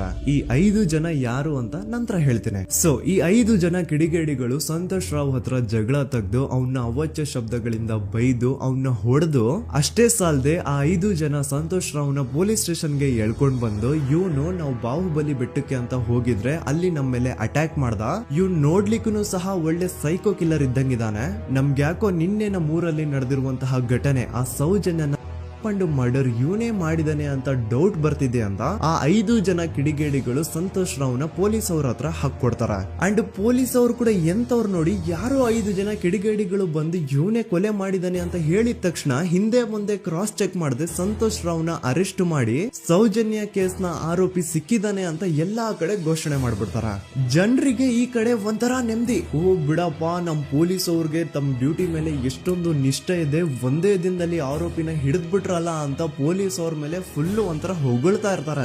ಆದ್ರೆ ಪಾಪ ಜನರಿಗೆ ಎಲ್ಲಿ ಗೊತ್ತಿತ್ತು ಈ ಕೇಸ್ ನ ರಿಯಲ್ ಆರೋಪಿ ಬೇರೆ ಯಾರೋ ಇದಾರೆ, ಪೊಲೀಸ್ ಅವರೇ ಈ ಕೇಸ್ ನ ಮಿಸ್ಲೀಡ್ ಮಾಡೋದಕ್ಕೆ ಸುಮ್ನೆ ಸಂತೋಷ್ ನ ಅರೆಸ್ಟ್ ಮಾಡಿದ್ದಾರೆ ಅಂತ. ಸೊ ಸಂತೋಷ್ ರಾವ್ ಒಂದು ಹುಡುಗಿಯ ರೇಪ್ ಅಂಡ್ ಮರ್ಡರ್ ಕೇಸ್ ಅಲ್ಲಿ ಅರೆಸ್ಟ್ ಆಗಿದ್ದಾನೆ ಅನ್ನೋ ವಿಷಯ ಸಂತೋಷ್ ನ ತಾಯಿಗೆ ಗೊತ್ತಾದಾಗ ಅವ್ರ ಪಾಪ ನೋವಲ್ಲಿ ಕುರ್ಗಿ ಸಾಯ್ತಾರ. ಅಂಡ್ ಇನ್ನು ಅವ್ರ ತಂದೆ ಒಂದು ಕಡೆ ಪಾಪ ಹೆಂಡತಿನ ಕಳ್ಕೊಂಡಿರುವಂತಹ ನೋವು, ಇನ್ನೊಂದು ಕಡೆ ಮಗ ನೋಡಿದ್ರೆ ಯಾವ್ದೋ ಫಾಲ್ಸ್ ಕೇಸ್ ಅಲ್ಲಿ ಅರೆಸ್ಟ್ ಆಗಿದ್ದಾನೆ. ಈ ಕಡೆ ಕೇಸ್ ನ ಇನ್ವೆಸ್ಟಿಗೇಷನ್ ನಡೀತಾ ಇದೆ. ಅಂಡ್ ಇಲ್ಲಿ ನಾನು PSI ಯೋಗೇಶ್ ಅವ್ರ ಬಗ್ಗೆ ಅಂತೂ ಮೆನ್ಷನ್ ಮಾಡ್ಲೇಬೇಕು. ಈ ಪೊಲೀಸ್ ಆಫೀಸರು ಗೊತ್ತಿದ್ದು ಈ ತಪ್ಪನ ಮಾಡಿದ್ರು ಅಥವಾ ಗೊತ್ತಿಲ್ದೇನೆ ಈ ತಪ್ಪನ ಮಾಡಿದ್ರು ನನ್ಗಂತೂ ಗೊತ್ತಿಲ್ಲ. ಸೊ ಇವ್ರು ಏನ್ ಮಾಡ್ತಾರೆ ಅಂತಂದ್ರೆ, ಸೌಜನ್ಯನ ಬಾಡಿನ ಪೋಸ್ಟ್ ಮಾರ್ಟಮ್ ಗೆ ಕಳಿಸಿದಾಗ ಡಾಕ್ಟರ್ಸ್ ಹಂಗೋ ಹಿಂಗೋ ಮಾಡಿ ಇಂದ ಕೆಲವೊಂದು ಸ್ಪರ್ಮ್ ನ ಸ್ಯಾಂಪಲ್ಸ್ ಕಲೆಕ್ಟ್ ಮಾಡ್ತಾರೆ. ಅದನ್ನ ಅವರು PSI ಯೋಗೇಶ್ ಗೆ ಕೊಟ್ಟು ಇದನ್ನ ವಿತಿನ್ 72 ಅವರ್ಸ್ ಒಳಗಡೆ ಇನ್ನೊಂದು ಲ್ಯಾಬ್ ಗೆ ಸಬ್ಮಿಟ್ ಮಾಡಿ ಅಂತ ತುಂಬಾ ಕ್ಲಿಯರ್ ಆಗಿ ಹೇಳ್ತಾರೆ. ಆದ್ರೆ PSI ಯೋಗೇಶ್ ಆ ಸ್ಪರ್ಮ್ ಸ್ಯಾಂಪಲ್ಸ್ ನ ವಿತಿನ್ 72 ಅವರ್ಸ್ ಒಳಗಡೆ ಲ್ಯಾಬ್ ಕಳ್ಸೋದಿರ್ಲಿ, ಅದನ್ನ 12 ದಿನ ಆದ್ಮೇಲೆ ಲ್ಯಾಬ್ ಕಳಿಸ್ತಾರೆ. ಅಷ್ಟೊತ್ತಿಗೆ ಆಲ್ರೆಡಿ ಆ ಸ್ಪರ್ಮ್ ಸ್ಯಾಂಪಲ್ಸ್ ಗೆಲ್ಲ ಫಂಗಸ್ ಹಿಡಿದು ಅದು ಅನ್ಫಿಟ್ ಫಾರ್ ಟೆಸ್ಟಿಂಗ್ ಅಂತ ಬರುತ್ತೆ. ಈಗ ನೀವೇ ಹೇಳಿ, ಎಂತ ಡಂಬೆಸ್ಟ್ ಪರ್ಸನ್ ಪೊಲೀಸ್ ಆಫೀಸರ್ ಆಗಿದ್ರು ಅವನ ಹತ್ರ ಒಂದು ಮರ್ಡರ್ ಕೇಸ್ ಬಂದಾಗ ಅವನ ಹತ್ರ ಇರೋ ಮೇನ್ ಸಾಕ್ಷಿನೇ, ಮೇನ್ ಎವಿಡೆನ್ಸ್ ಆ ಹುಡುಗಿಯ ಇಂದ ಕಲೆಕ್ಟ್ ಆಗುವಂತಹ ಸ್ಪರ್ಮ್ ಸ್ಯಾಂಪಲ್ಸ್. ಸೊ ಅದನ್ನ ಮೊದಲು ಲ್ಯಾಬ್ ಕಳಿಸಿ ಅದನ್ನ ಐಡೆಂಟಿಫೈ ಮಾಡೋದು ಪೊಲೀಸ್ ಅವರ ಫಸ್ಟ್ ಡ್ಯೂಟಿ. ಆದ್ರೆ ಇಲ್ಲಿ PSI ಯೋಗೇಶ್ ಅವರು ಇದನ್ನೇ ಮರ್ತು ಹೋದ್ರು ಅಂತ ನೋಡಿ. ಯಾವುದೇ ಒಂದು ಕೇಸ್ ಅಲ್ಲಿ ಪೊಲೀಸ್ ಅವರು ಆದಷ್ಟು ಎವಿಡೆನ್ಸ್ ನ ಕಲೆಕ್ಟ್ ಮಾಡೋದಕ್ಕೆ ಟ್ರೈ ಮಾಡ್ತಾರೆ. ಆದ್ರೆ ಈ ಒಂದು ಕೇಸ್ ಅಲ್ಲಿ ಮಾತ್ರ ಪೊಲೀಸ್ ಅವರು ಎವಿಡೆನ್ಸ್ ನ ಕಲೆಕ್ಟ್ ಮಾಡೋ ಬದಲಾಗಿ ಎವಿಡೆನ್ಸ್ ನ ಡಿಸ್ಟ್ರಾಯ್ ಮಾಡೋದ್ರಲ್ಲಿ ಮುಂದೆ ಇದ್ರು. ಅಷ್ಟೇ ಅಲ್ಲದೆ ಈ ಪೊಲೀಸ್ ಆಫೀಸರ್ ಸೇರ್ಕೊಂಡು ಸಂತೋಷ್ ರಾವ್ಗೆ ಸೆಲ್ ಅಲ್ಲಿ ಎಂತ ಟಾರ್ಚರ್, ಎಂತ ಹಿಂಸೆ ಕೊಡ್ತಾರೆ ಅಂದ್ರೆ ನೆನ್ಸ್ಕೊಂಡ್ರೆ ಮೈ ಜುಮ್ ಅನ್ನುತ್ತ. ಹೊಡಿಯೋದು, ಕೆಟ್ಟದಾಗ ಬೈಯೋದು ಇದೆಲ್ಲ common. Most brutal parties Santosh ರಾವ್ನ ಪ್ಯಾಂಟ್ ಬಿಚ್ಚಿ ಅವನ ಪ್ರೈವೇಟ್ ಪಾರ್ಟ್ ಮೇಲೆ ಬಿಸಿ ಬಿಸಿ ಕುದೀತಾ ಇರುವಂತಹ ನೀರ್ ಚಲ್ತಾರ. ಈ ಕ್ರೈಮ್ ನೀನೇ ಮಾಡಿದೀಯ ಅಂತ ಒಪ್ಕೋ, ಇಲ್ಲ ಅಂತಂದ್ರೆ ನಿನ್ನ ಸೆಲ್ ಒಳಗಡೆನೆ ಸಾಯಿಸ್ಬಿಡ್ತೀವಿ, ನಿನ್ನ ತಂದೆ ತಾಯಿ ಎಲ್ರು ಸಾಯಿಸ್ಬಿಡ್ತೀವಿ ಅಂತ ಬ್ಲಾಕ್ ಮೇಲ್ ಮಾಡ್ತಾರ. ನೋಡಿ, ಸಂತೋಷ್ ರಾವ್ ಜಾಗದಲ್ಲಿ ನನ್ನಂತ ನಿಮ್ಮಂತ ನಾರ್ಮಲ್ ಪರ್ಸನ್ ಯಾರಾದ್ರೂ ಇದ್ದಿದ್ರೆ ಪೊಲೀಸ್ ಅವರು ಕೊಡ್ತಿರುವಂತಹ ಹಿಂಸೆನ ತಡ್ಕೊಳಕ್ಕಾಗದೆ ಆ ಕ್ರೈಮ್ ಮಾಡಿಲ್ಲ ಅಂದ್ರೂ ಮಾಡಿದೀನಿ ಅಂತ ಒಪ್ಕೊಬಿಡ್ತಾ ಇದ್ವಿ. ಆದ್ರೆ ಸಂತೋಷ್ ರಾವ್ ಮೆಂಟಲಿ ಇಲ್ಲಿರೋದೇ ಅವನ್ಗೆ ಅಡ್ವಾಂಟೇಜ್ ಆಗೋಯ್ತು. ಪೊಲೀಸ್ಗಳು ಸಂತೋಷ್ ರಾವ್ಗೆ ಎಷ್ಟೇ ಹೊಡೆದ್ರು, ಎಷ್ಟೇ ಬೈದ್ರು, ಎಷ್ಟೇ ಬ್ಲಾಕ್ ಮೇಲ್ ಮಾಡಿದ್ರು ಸಂತೋಷ್ ರಾವ್ ಬಾಯಲ್ಲಿ ನಾನ್ ಈ ಕ್ರೈಮ್ ನ ಮಾಡಿಲ್ಲ ಅಂತಾನೆ ಬರುತ್ತೆ ಹೊರತು ಆ ಕ್ರೈಮ್ ನ ಅವನು ಒಪ್ಕೊಳ್ಳೋದೇ ಇಲ್ಲ. ದೆನ್ ಕೋರ್ಟ್ ಟ್ರಯಲ್ಸ್ ಸ್ಟಾರ್ಟ್ ಆಗುತ್ತೆ. ಈ ಕ್ರೈಮ್ ನ ಸಂತೋಷೇ ಮಾಡಿದಾನೆ ಅಂತ ಸೌಜನ್ಯ ಕಡೆಯ ಲಾಯರ್ ವಾದ ಮಾಡ್ತಾನೆ. ಅದಕ್ಕೆ ಆಪೋಸಿಟ್ ಆಗಿ ಸಂತೋಷ್ ರಾವ್ ಕಡೆಯಿಂದ ಒಬ್ರು ಲಾಯರ್ ಇಲ್ಲ, ಸಂತೋಷ್ ರಾವ್ ಈ ಕ್ರೈಮ್ ನ ಮಾಡ್ಲಿಕ್ಕೆ ಸಾಧ್ಯನೇ ಇಲ್ಲ ಅಂತ ವಾದ ಮಾಡ್ತಿರ್ತಾರೆ. ಅಂಡ್ ಕೋರ್ಟ್ ಇಂದ ಆಚೆಗಡೆ ಸಂತೋಷ್ ರಾವ್ ನ ಅಗೇನ್ಸ್ಟ್ ಸ್ಟೂಡೆಂಟ್ಸ್ ಪ್ರೊಟೆಸ್ಟ್ ನಡೆಯುತ್ತೆ, ಪಬ್ಲಿಕ್ ಪ್ರೊಟೆಸ್ಟ್ ನಡೆಯುತ್ತೆ. ಅರೆಸ್ಟ್ ಆಗಿರುವಂತಹ ಸಂತೋಷ್ ರಾವ್ಗೆ ಗಲ್ಲಿಗೇರಿಸ್ರಿ ಅಂತ ಅವ್ರು ಡಿಮ್ಯಾಂಡ್ ಮಾಡ್ತಿರ್ತಾರೆ. ಸೊ ಹೀಗೆ ಒಂದು 2-3 ವರ್ಷ ಕಳೆದು ಹೋಗುತ್ತೆ. ನಂತರ ಒಂದು ಕೋರ್ಟ್ ಟ್ರಯಲ್ ಅಲ್ಲಿ ಸಂತೋಷ್ ರಾವ್ ಪರವಾಗಿ ಹೋರಾಡ್ತಿದ್ದಂತಹ ಲಾಯರ್ ಯಾಕೆ ಈ ಕೇಸ್ ಅಲ್ಲಿ ಸಂತೋಷ್ ಆರೋಪಿ ಅಲ್ಲ ಅಂತ ಪ್ರೂವ್ ಮಾಡ್ಲಿಕ್ಕೆ ಕೆಲವೊಂದು ಪಾಯಿಂಟ್ಸ್ ನ ಮುಂದೆ ಇಡ್ತಾರೆ. ಅದೇನಂತಂದ್ರೆ, ಮೊದಲನೇದಾಗಿ ಸಂತೋಷ್ ರಾವ್ ಈ ಕ್ರೈಮ್ ನ ಮಾಡಿದಾನೆ ಅಂತ ಒಂದು ಐ ವಿಟ್ನೆಸ್ ಇರಲ್ಲ. ಇನ್ನೊಂದೇನು ಅಂತಂದ್ರೆ, ಯಾವೊಂದು ಕಂಡೀಷನ್ ಅಲ್ಲಿ, ಯಾವೊಂದು ಬ್ರೂಟಲ್ ಕಂಡೀಷನ್ ಅಲ್ಲಿ ಸೌಜನ್ಯನ ಬಾಡಿ ಸಿಕ್ಕಿತ್ತೋ ಅದನ್ನ ಗಮನದಲ್ಲಿಟ್ಕೊಂಡು ಸ್ವಲ್ಪ ಪ್ರಾಕ್ಟಿಕಲ್ ಆಗಿ ಥಿಂಕ್ ಮಾಡಿದ್ರೆ ಆ ಒಂದು ಭೀಕರ ಕ್ರೈಮ್ ನ ಒಬ್ನೇ ಮಾಡ್ಲಿಕ್ಕೆ ಸಾಧ್ಯನೇ ಇಲ್ಲ. ಇನ್ನೊಂದು ಪಾಯಿಂಟ್ ಏನು ಅಂತಂದ್ರೆ, ಸೌಜನ್ಯನ ಇಂದ ಪೊಲೀಸ್ ಅವ್ರಿಗೆ ಯಾವುದೇ ಸ್ಪರ್ಮ್ ಸ್ಯಾಂಪಲ್ ಸಿಗ್ಬಾರ್ದು ಅಂತ 6 ಇಂಚು ಅಷ್ಟು ಮಣ್ಣು ಹಾಕಿರ್ತಾರ. ಸೊ ಈಗ ನೀವೇ ಹೇಳಿ, ಮೆಂಟಲಿ ಇಲ್ಲಿರುವಂತಹ ಪರ್ಸನ್ಗೆ ಇಷ್ಟೊಂದು ಬುದ್ಧಿವಂತಿಕೆ ಇರುತ್ತಾ ಅನ್ಕೊಳ್ಳಿ. ಅಷ್ಟೊಂದು ಬುದ್ಧಿವಂತಿಕೆ ಅವ್ನಿಗಿದ್ರೂನು ಆ ಕ್ರೈಮ್ ಮಾಡಾದ್ಮೇಲೆ ಅವನ ಆ ಊರಿಂದ ಓಡ್ ಹೋಗ್ಬೋದಾಗಿತ್ತು. ಆದ್ರೆ ಮತ್ತ್ಯಾಕೆ ಅವನು ಅದೇ ಊರಲ್ಲೇ ಇರ್ತಾನೆ. ಅಂಡ್ ಸೌಜನ್ಯ ಕೊನೆಯದಾಗಿ ಪ್ರಕೃತಿ ಹಾಸ್ಪಿಟಲ್ ಮುಂದ್ಗಡೆಯಿಂದ ನಡ್ಕೊಂಡು ಹೋಗ್ತಾ ಇರ್ಬೇಕಾದ್ರೆ ಆ ಪ್ರಕೃತಿ ಹಾಸ್ಪಿಟಲ್ ನ ಸೆಕ್ಯೂರಿಟಿ ಗಾರ್ಡ್ ನೋಡ್ತಾನೆ. ಅಂಡ್ ಪ್ರಕೃತಿ ಹಾಸ್ಪಿಟಲ್ ನ ಆಚೆಗಡೆ CCTV ಕ್ಯಾಮರಾನು ಇರುತ್ತೆ. ಸಡನ್ಲಿ ಆ CCTV ಫುಟೇಜ್ ಕೂಡ ಕಾಣೆ ಆಗ್ಬಿಡುತ್ತಾ. ಇನ್ನೊಂದೇನು ಅಂತಂದ್ರೆ, ಸೌಜನ್ಯನ ಮರ್ಡರ್ ಆಗಿದ್ದು ನೆಕ್ಸ್ಟ್ ದಿನಾನೇ ಪೊಲೀಸ್ ಅವರು ಆರೋಪಿನ ಹಿಡಿದ್ರು. ಸೊ ಹಾಗಿದ್ದಾಗ ಆ ಕಲೆಕ್ಟ್ ಮಾಡಿರುವಂತಹ ಸ್ಪರ್ಮ್ ಸ್ಯಾಂಪಲ್ಸ್ ನ ಲ್ಯಾಬ್ ಗೆ ಕಳಿಸಿ ಇವನೇ ಆರೋಪಿ ಅಂತ ಕನ್ಫರ್ಮ್ ಮಾಡೋ ಬದಲಾಗಿ ಯಾಕೆ ಪೊಲೀಸ್ ಅವರು ಆ ಸ್ಪರ್ಮ್ ಸ್ಯಾಂಪಲ್ಸ್ ನ ತಮ್ಮ ಹತ್ರನೇ ಇಟ್ಕೊಂಡು 12 ದಿನವರೆಗೂ ಅದಕ್ಕೆ ಫಂಗಸ್ ಹಿಡಿಯೋವರೆಗೂ ಕಾದು ಆಮೇಲೆ ಅದನ್ನ ಲ್ಯಾಬ್ ಕಳಿಸಿದ್ರು. ಅಂಡ್ ಮೇನ್ ಇಂಪಾರ್ಟೆಂಟ್ ಆಗಿ ಸಂತೋಷ್ ರಾವ್ಗೆ ಒಂದು ಗುಪ್ತ ರೋಗ ಇರುತ್ತೆ, ಅದೇ ಫಿಮೋಸಿಸ್ ಅಂತ. ಈ ಕಾಯಿಲೆ ಏನು ಅಂತ ನಾನು ಈ ವಿಡಿಯೋದಲ್ಲಿ ಡೀಟೇಲ್ಡ್ ಆಗಿ ಎಕ್ಸ್ಪ್ಲೇನ್ ಮಾಡ್ಲಿಕ್ಕೆ ಆಗಲ್ಲ. ಜಸ್ಟ್ ತಿಳ್ಕೊಳ್ಳಿ, ಈ ಒಂದು ಕಾಯಿಲೆ ಇರೋರು ಇಂಟಿಮಸಿ ಮಾಡ್ಲಿಕ್ಕೆ ಆಗಲ್ಲ. ಇನ್ ಕೇಸ್ ಮಾಡಿದ್ರು ಅವರು ಸುಖ ಅಲ್ಲ ನರಕ ಕಾಣ್ತಾರ. ಸೊ ಇಷ್ಟೆಲ್ಲ ವ್ಯಾಲಿಡ್ ಪಾಯಿಂಟ್ಸ್, ಇಷ್ಟೆಲ್ಲ ಫ್ಯಾಕ್ಟ್ಸ್ ಕಣ್ ಮುಂದೆ ಇರಬೇಕಾದ್ರೆ ಸ್ಟಿಲ್ ಪೊಲೀಸ್ ಅವರು ಯಾಕೆ ಈ ಕ್ರೈಮ್ ನ ಸಂತೋಷ್ ರಾವ್ ಮಾಡಿದಾನೆ ಅಂತ ಇವನ್ ಹಿಂದೆ ಬಿದ್ದಿದ್ದಾರೆ. ಯಾಕೆ ಅವರು ಈ ಕ್ರೈಮ್ ಇವನ್ ಬಿಟ್ರೆ ಬೇರೆ ಯಾರಾದ್ರೂ ಮಾಡಿರ್ಬೋದಲ್ಲ ಅಂತ ಆ ಆಂಗಲ್ ಅಲ್ಲಿ ಇನ್ವೆಸ್ಟಿಗೇಷನ್ ಮಾಡ್ತಿಲ್ವಲ್ಲ ಅಂತ ಪೊಲೀಸ್ ಅವರ ಇನ್ವೆಸ್ಟಿಗೇಷನ್ ಮೇಲೆ ಈಗ ಕ್ವಶನ್ ಬರುತ್ತೆ. So after hearing all of this, ಎಲ್ಲರಿಗೂ ಈಗ ಪೊಲೀಸ್ ಅವರ ಇನ್ವೆಸ್ಟಿಗೇಷನ್ ಇನ್ವೆಸ್ಟಿಗೇಷನ್ ಮೇಲೆ ಡೌಟ್ ಬರುತ್ತೆ. ಅಂಡ್ ಈವನ್ ಸೌಜನ್ಯ ಅವ್ರ ಮನೆಯವರು ಕೂಡ ನಿಜವಾದ ಆರೋಪಿ ಸಂತೋಷ್ ಅಲ್ಲ ಅಂತ ತಮ್ಮ ಅಭಿಪ್ರಾಯನ ವ್ಯಕ್ತಪಡಿಸ್ತಾರೆ. ಆಗ ಅಲ್ಲಿವರೆಗೂ ಸಂತೋಷ್ ರಾವ್ನ ಗಲ್ಲಿಗೇರಿಸಿ ಅಂತ ಏನು student protest and public protest ಎಲ್ಲ ನಡೀತಾ ಇತ್ತು, ಈಗ ಅದೆಲ್ಲ ನಿಂತು ಹೋಗಿ ಎಲ್ಲಾ ಹೇಟ್ ರೇಡ್ ಪೊಲೀಸ್ ಅವ್ರ ಕಡೆಗೆ ಹೋಗುತ್ತೆ. ಪೊಲೀಸ್ ಅವರು ಈ ಕೇಸಲ್ಲಿ ಕರಪ್ಟ್ ಆಗಿದ್ದಾರೆ, ಪೊಲೀಸ್ ಅವರೇ ಸತ್ಯ ಮುಚ್ಚಿಡ್ಲಿಕ್ಕೆ ಟ್ರೈ ಮಾಡ್ತಿದ್ದಾರೆ. ಹಾಗಾಗಿ ಈ ಕೇಸ್ ನ ಇನ್ಮುಂದೆ ಪೊಲೀಸ್ ಅವರಲ್ಲದೆ ಸಿಬಿಐ ಅವರು ಇನ್ವೆಸ್ಟಿಗೇಷನ್ ಮಾಡಬೇಕು, ಈ ಕೇಸ್ ನ ಸಿಬಿಐ ಒಪ್ಸಿ ಅಂತ ಅಗೇನ್ ಪ್ರೊಟೆಸ್ಟ್ ಗಳು ಸ್ಟಾರ್ಟ್ ಆಗ್ತವೆ. ಸೊ ಧರ್ಮಸ್ಥಳದಲ್ಲಿ ಇಷ್ಟೊಂದು ಹೋರಾಟಗಳಾಗ್ತಿದಾವೆ, ಒಬ್ಳು ಹುಡುಗಿ ಜೊತೆ ಇಷ್ಟೊಂದು ಅನ್ಯಾಯ ಆಗಿದೆ, ಆದ್ರೂ ಸಹ ಧರ್ಮಾಧಿಕಾರಿ ಏನು ಮಾತೇ ಆಡ್ತಿಲ್ವಲ್ಲ ಈ ಹುಡುಗಿ ಬಗ್ಗೆ ಅಂತ ಜನರು ಪ್ರಶ್ನೆ ಮಾಡಿದಾಗ ಆಗ ಧರ್ಮಾಧಿಕಾರಿನೂ ಜನರು ಮುಂದೆ ಬಂದ್ಬಿಟ್ಟು ಈ ಕೇಸ್ ನ ಸಿಬಿಐ ಒಪ್ಸಿ ಅಂತ ಹೋರಾಟ ಮಾಡ್ತಾರ. ನಂತರ ಈ ಒಂದು ಕೇಸು ಪೊಲೀಸ್ ಅವರಿಂದ ಸಿಬಿಐ ಕೈಗೆ ಹೋಗುತ್ತೆ. ಸಿಬಿಐ ಕೈಗೆ ಹೋಗಿದ ತಕ್ಷಣ ಇಲ್ಲೇನು ಸತ್ಯ ಹೊರಗೆ ಬಂದಿಲ್ಲ. ಆ ಸಿಬಿಐ ಅವರು 3-4 ವರ್ಷ ಟೈಮ್ ತಗೊಂಡು ಮತ್ತೆ ಈ ಒಂದು ಕೇಸ್ ನ ರೀ ಇನ್ವೆಸ್ಟಿಗೇಷನ್ ಮಾಡ್ತಾರ.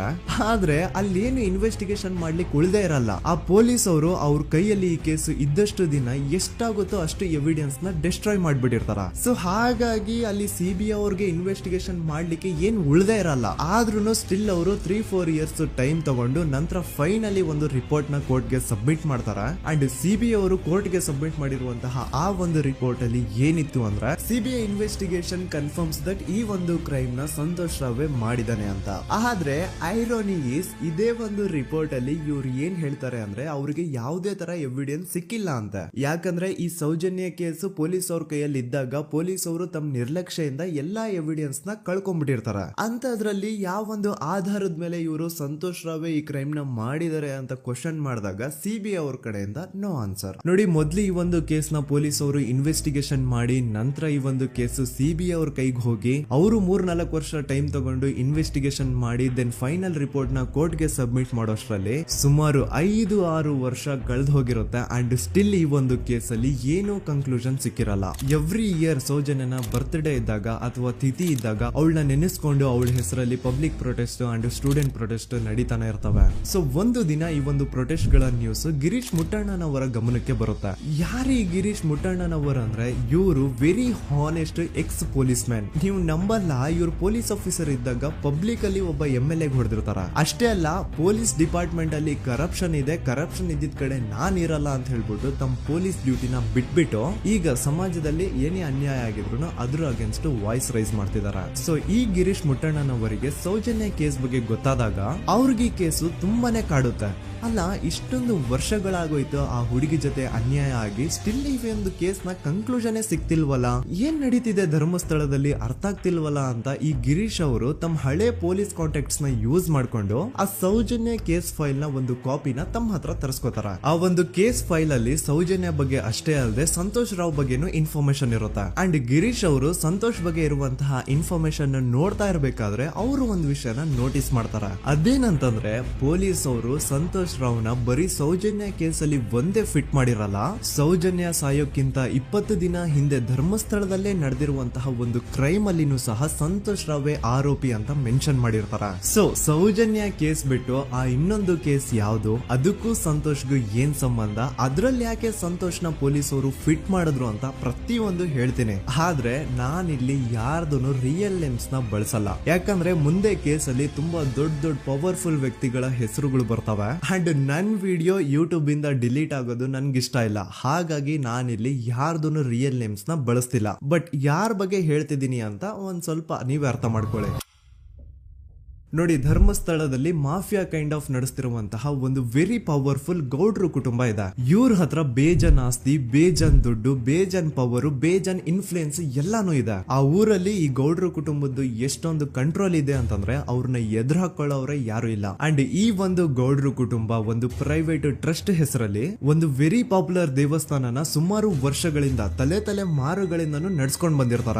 ಅದೇ ಒಂದು ದೇವಸ್ಥಾನದಲ್ಲಿ 60 ವರ್ಷ ವಯಸ್ಸಾಗಿರುವಂತಹ ನಾರಾಯಣ ಅನ್ನೋ ಒಬ್ಬ ವ್ಯಕ್ತಿ ಮಾವುತನಾಗಿ ಕೆಲಸ ಮಾಡ್ತಿರ್ತಾನೆ. ನಾರಾಯಣ ಅವ್ರ ತಂದೆನೂ ಅದೇ ದೇವಸ್ಥಾನದಲ್ಲಿ ಮಾವುತಾಗಿ ಕೆಲಸ ಮಾಡ್ತಾ ಇದ್ರು, ಅವ್ರ ತಂದೆನೂ ಅದೇ ದೇವಸ್ಥಾನದಲ್ಲಿ ಮಾವುತಾಗಿ ಕೆಲಸ ಮಾಡ್ತಾ ಇದ್ರು. ಸೊ ಹೀಗೆ ತಲೆ ಮಾರುಗಳಿಂದ ಮಾವುತಾಗಿನೇ ನಾರಾಯಣನ ಕುಟುಂಬ ಆ ಒಂದು ದೇವಸ್ಥಾನದಲ್ಲಿ ಕೆಲಸ ಮಾಡ್ತಾ ಇರುತ್ತೆ. ಸೊ ಒಮ್ಮೆ ತುಂಬಾ ವರ್ಷಗಳ ಹಿಂದೆ ನಾರಾಯಣ ಅವ್ರ ತಂದೆ ಆ ದೇವಸ್ಥಾನದಲ್ಲಿ ಮಾವುತಾಗಿ ಕೆಲಸ ಮಾಡ್ತಾ ಇರ್ಬೇಕಾದ್ರೆ ಆಗಿನ ದೇವಸ್ಥಾನದ ಧರ್ಮಾಧಿಕಾರಿ ಆ ಮಾವುತನ ಕೆಲ್ಸದ ಮೇಲೆ ಇರುವಂತಹ ನಿಷ್ಠೆ, ಅವನ ನಿಯತ್ತು ಅಂಡ್ ತಲೆಮಾರುಗಳಿಂದ ಅವರು ದೇವಸ್ಥಾನಕ್ಕೆ ಸಲ್ಲಿಸ್ತಿರುವಂತಹ ಸೇವೆನ ಮೆಚ್ಚಿ ಆ ಧರ್ಮಾಧಿಕಾರಿ ಆ ನಾರಾಯಣ ಅವ್ರ ತಂದೆ ಆ ಮಾವುತನಿಗೆ ಒಂದು ಜಮೀನ್ ಕೊಡ್ತಾರೆ ಆಸ್ ಎ ಗಿಫ್ಟ್ ಆಗಿ. ಸೊ ಈಗ ಫ್ಲಾಶ್ ಬ್ಯಾಕ್ ಇಂದ ಒಂದ್ ಸ್ವಲ್ಪ ಮುಂದೆ ಬರುವ 2010-11ರಲ್ಲಿ ಯಾವೊಂದು ಜಮೀನ್ ಆಗಿನ ಧರ್ಮಾಧಿಕಾರಿ ನಾರಾಯಣ ಅವ್ರ ತಂದೆಗೆ ಆಸ್ ಎ ಗಿಫ್ಟ್ ಆಗಿ ಕೊಟ್ಟಿದ್ರು, ಈಗ ನಾರಾಯಣ ಅವ್ರ ತಂದೆ ಸತ್ ಹೋಗಿ ಆ ಒಂದು ಜಮೀನು ನಾರಾಯಣ ಹೆಸರಿಗೆ ಆಗಿರುತ್ತೆ. ಅಂಡ್ ಆಗಷ್ಟೇ ಗೊತ್ತಾಗುತ್ತೆ ಆ ಜಮೀನ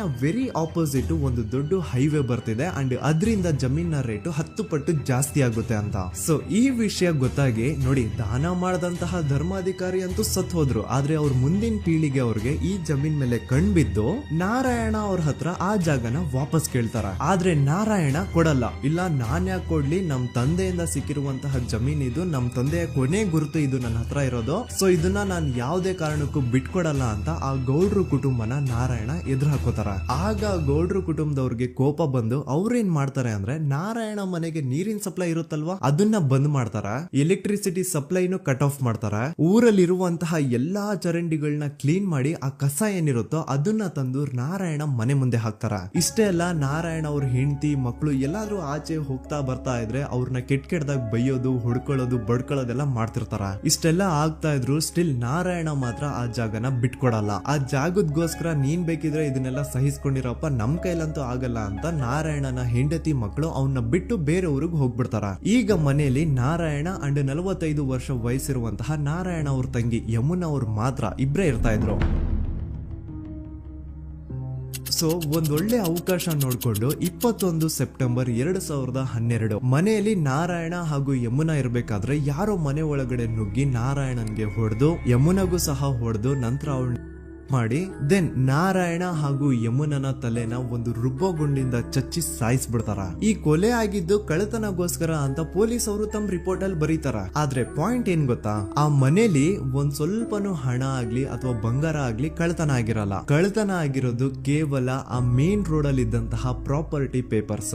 ಎಂತ ಕೋಇನ್ಸಿಡೆನ್ಸ್ ನೋಡಿ, ಯಾವ ಒಂದು ಜಮೀನಿನ ಪತ್ರ ನಾರಾಯಣ ಮನೆಯಿಂದ ಕಳ್ಳತನ ಆಗಿದ್ವೋ ಅದೇ ಒಂದು ಜಮೀನಲ್ಲಿ 10 ವರ್ಷ ಆದ ನಂತರ ಒಂದು ದೊಡ್ಡ ಹೋಟೆಲ್ ಸ್ಥಾಪನೆ ಆಗುತ್ತೆ ಅಂಡ್ ಆ ಹೋಟೆಲ್ ನ ಇನಾಗ್ರೇಷನ್ ಗೆ ಚಿಕ್ಕ ಗೌಡ್ರು ಬರ್ತಾರ. ಸೊ ಈಗೇನು ನಾರಾಯಣ ಹಾಗೂ ಯಮುನನ ಕೊಲೆ ಆಗಿದ್ಯೋ ಇದಾಗಿದ್ದು 20 ದಿನ ಆದ್ಮೇಲೆ ಸೌಜನ್ಯ ಜೊತೆ ಅಂತ ನಿರ್ದಯ ಘಟನೆ ಆಗಿದ್ದು. ಸೊ ಪೊಲೀಸ್ ಅವರು ಸೌಜನ್ಯ ಕೇಸಲ್ಲಿ ಸಂತೋಷ್ ರಾವ್ನ ಫಿಟ್ ಮಾಡೋದಲ್ದೆ ಈ ಒಂದು ನಾರಾಯಣ ಹಾಗೂ ಯಮುನಾ ಕೇಸಲ್ಲೂ ಸಹ ಸಂತೋಷ್ ರಾವ್ನೆ ಫಿಟ್ ಮಾಡಿರ್ತಾರ. ಇಲ್ಲಿ ಡೇಟ್ಸ್ ನ ಸ್ವಲ್ಪ ನೆನ್ಪಿಟ್ಕೊಳ್ಳಿ. ನಾರಾಯಣ ಹಾಗೂ ಯಮುನನ ಕೊಲೆ ಆಗಿದ್ದು 21 ಸೆಪ್ಟೆಂಬರ್ 2012 ಅಂಡ್ ಸಂತೋಷ್ ರಾವ್ ಧರ್ಮಸ್ಥಳ ಬಂದಿದ್ದು 9 ಅಕ್ಟೋಬರ್ 2012, 20 ದಿನ ಆದ್ಮೇಲೆ. ಸೊ ನಾರಾಯಣ ಹಾಗೂ ಯಮುನನ ಕೊಲೆ ಆದಾಗ ಊರಲ್ಲೇ ಇಲ್ದೆ ಎಲ್ಲೋ ಶೃಂಗೇರಿಯಲ್ಲಿ ಯಾವುದೋ ಒಂದು ಹೋಟೆಲ್ ಅಲ್ಲಿ ಕೆಲಸ ಮಾಡ್ತಿದ್ದಂತಹ ಸಂತೋಷ್ ರಾವ್ ಹೇಗೆ ಈ ಒಂದು ಕೇಸಲ್ಲಿ ಆರೋಪಿ ಆಗ್ತಾನೆ? ಸೊ ಇದೇ ಒಂದು ಪಾಯಿಂಟ್ ನ ನೋಟಿಸ್ ಮಾಡಿ ಗಿರೀಶ್ ಮುಟ್ಟಣ್ಣನವರು ಧರ್ಮಸ್ಥಳಕ್ಕೆ ಬಂದು ಸಂತೋಷ್ ನ ಲಾಯರ್ ಜೊತೆ ಡಿಸ್ಕಸ್ ಮಾಡ್ತಾರ.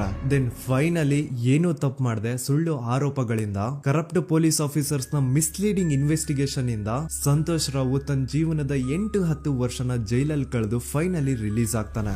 ಒಂಥರ ಈ ಕೇಸಿಂದ ಸಂತೋಷ್ ರಾವ್ನ ಇಡೀ ಲೈಫ್ ಸ್ಪಾಯ್ಲ್ ಆಗೋಯ್ತು.